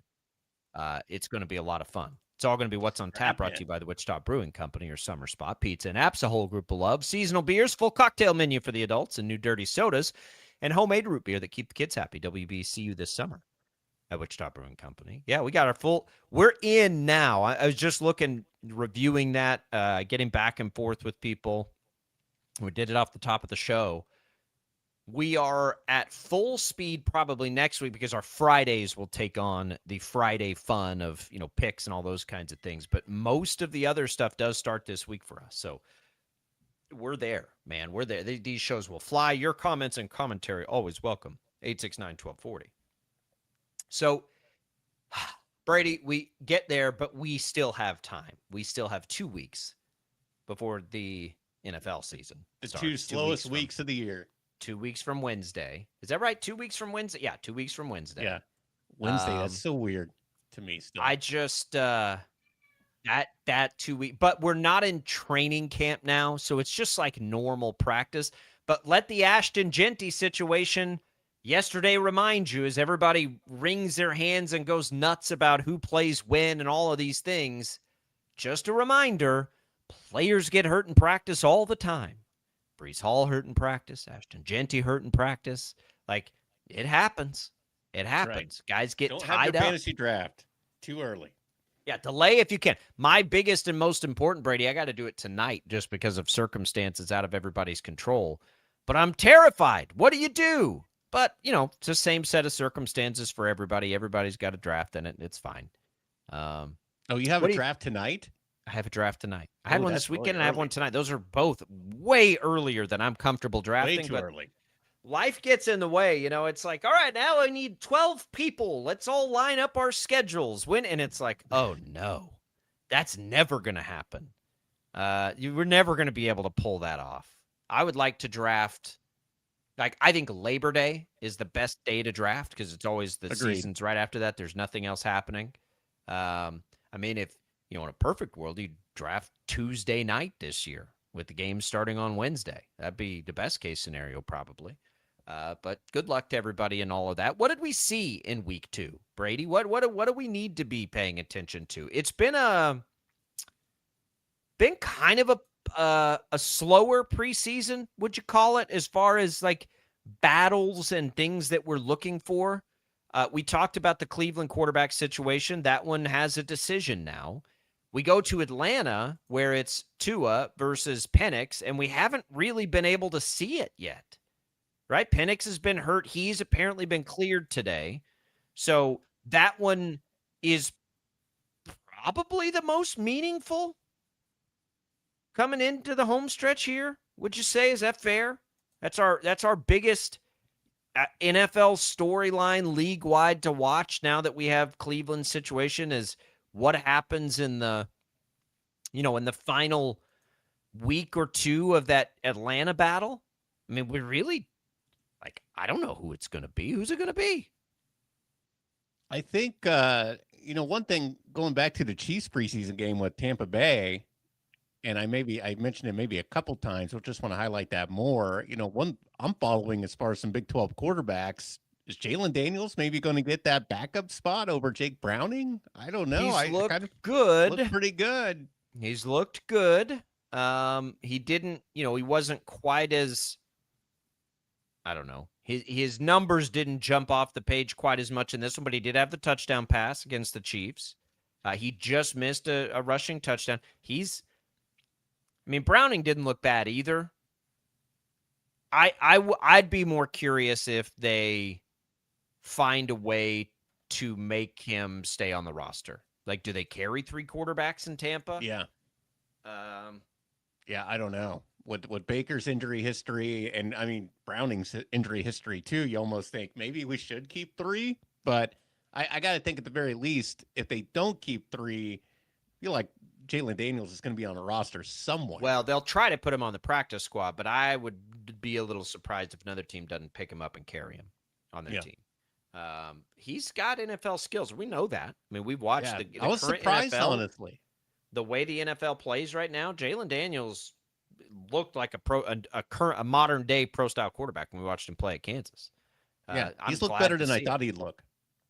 Yeah, just because of how it was kind of a rough last year. Yeah, for Daniels at KU if you think back to the pre-back injury best of Jalen Daniels, that looks like an NFL player, right? So I'm glad he's playing well. I hope it goes well for him.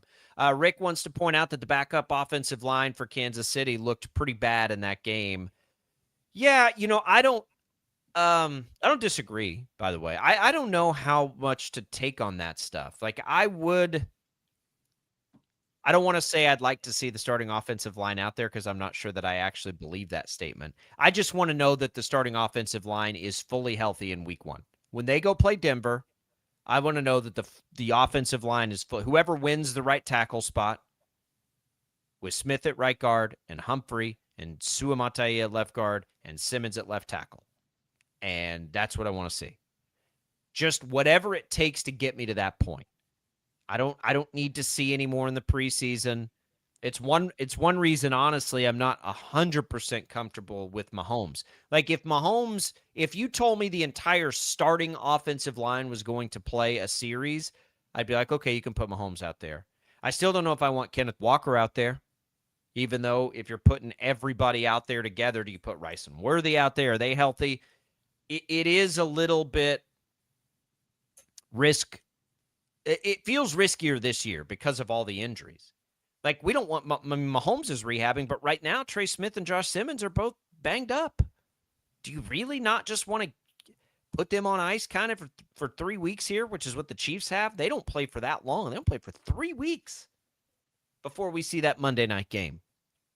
Makes sense maybe to just let them all heal. The training camp part is over, right? You're in regular practice now. It's a long time to go without playing a game, though, I will say. So I don't know. Yeah, just finalize some of those up in the air spots, as far as filling out the rest of the roster. Yeah, just let the rookies run wild. Speaking of the rookies, Emmett Johnson, not quite as jump off the page this time around. Brashard Smith looked good, though, again. I think those two factor in. I do think they'll give the ball primarily to Walker. But Brashard Smith still kind of brings the same idea of what he could be to the offense to the table this year. Emmett Johnson, I would imagine, is more of a just, spell Kenneth Walker whenever he needs it and be a true backup running back. But I think both of those guys factor in. I think they both make it. It's the wide receiver room that gets the most interesting with Jalen Royals having a good game. Because what is it? It's Rice, it's Worthy, it's Royals, it's Allen, it's Thornton. Am I missing anybody? That's 5. They usually like to try to keep Remigio around, right? If he can help on special teams. 6. They're not going to carry more than 6. And then, of course, you've got Kelsey and a bunch of tight ends you might want to try to carry. I'm curious to see what they do at wide receiver, if they do indeed carry 6 guys or if they just carry the 5. But I think at this point it would be Royals, Allen, and the 3 perceived starters, right? I think so. I mean, as far as like what group are we the most unsure of as far as how everybody stacks, it's the wide receivers. Yeah, I mean, you're certain that it's interesting because, like, if you said pass catchers overall, we do know kind of how that looks. It all is going to run through Rice and Kelsey. At least that's what I think.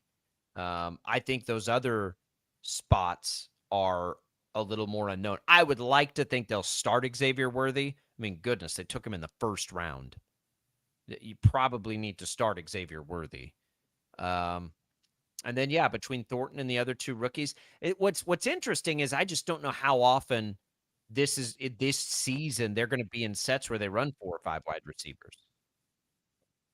Yeah, and I'm sure they'll have plays. Like, how often do they switch up formationally in the same drive to a heavy set or run out to 4 or 5? Like, there's a lot of these 3 weeks, like, procedurally for a team that has too many penalties.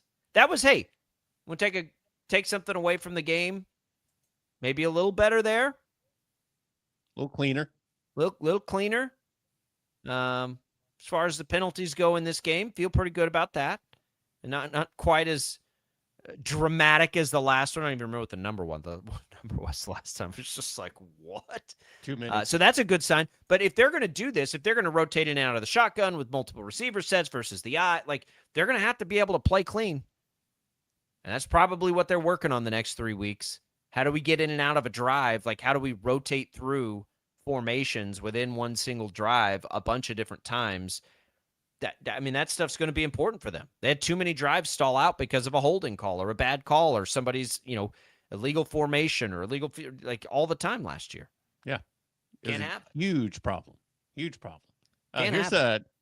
Here's a little nugget, sticking with the NFL, but with the Pittsburgh Steelers, Jacob, and talking about former K-State quarterbacks. I mentioned Jalen Daniels a little bit. Will Howard, apparently, even though he had a pretty rough go out there last time, had a couple interceptions in the preseason loss against the Jets. Apparently, Mike McCarthy has said that he does plan to have Drew Aller and Will Howard on the roster, that they will make the roster. So Will Howard looks like he will stay with the Steelers. That doesn't surprise me. I assumed he would with Rodgers' age and everything else, and they don't want to let Howard go to let somebody else get him. I think he's flashed enough for that to keep that away. But, yeah, good nugget there. We can get into any lingering storylines tomorrow as we make our way through the week. We will be guest-heavy tomorrow. We're looking forward to it. Again, Henry Greenstein, our KU insider, will be with us in the first hour. Joshua Briscoe, our Chiefs insider, in hour 2. And James Westling, our first visit with our Big 12 insider, coming in the third hour tomorrow. It will be fun. We will get it. We're going to start. I can't wait for that conversation on the Big 12. Like, I want to know something about these other teams other than we know Tech spent the most money on their roster. Like, I need James will know. I need a little more than that. So we'll have that for you tomorrow. We're excited about it. We'll get maybe some insight on the plan for the Chiefs this week. Coming from Chiefs camp today, we'll also not have just FY. The Royals are off today, so we'll have to see if the streak can go tomorrow. They got to travel. Brady, and try to take this show on the road, really for the first time. Isn't that wild how good they've been at home versus how bad they've been on the road? I mean, that's always the case. It is jarring this year, the difference there. We appreciate everybody calling in, chiming in, being a part of the show today. Thanks to Max Power for keeping this train rolling. For Brady, I'm Jacob. We'll see you Tuesday.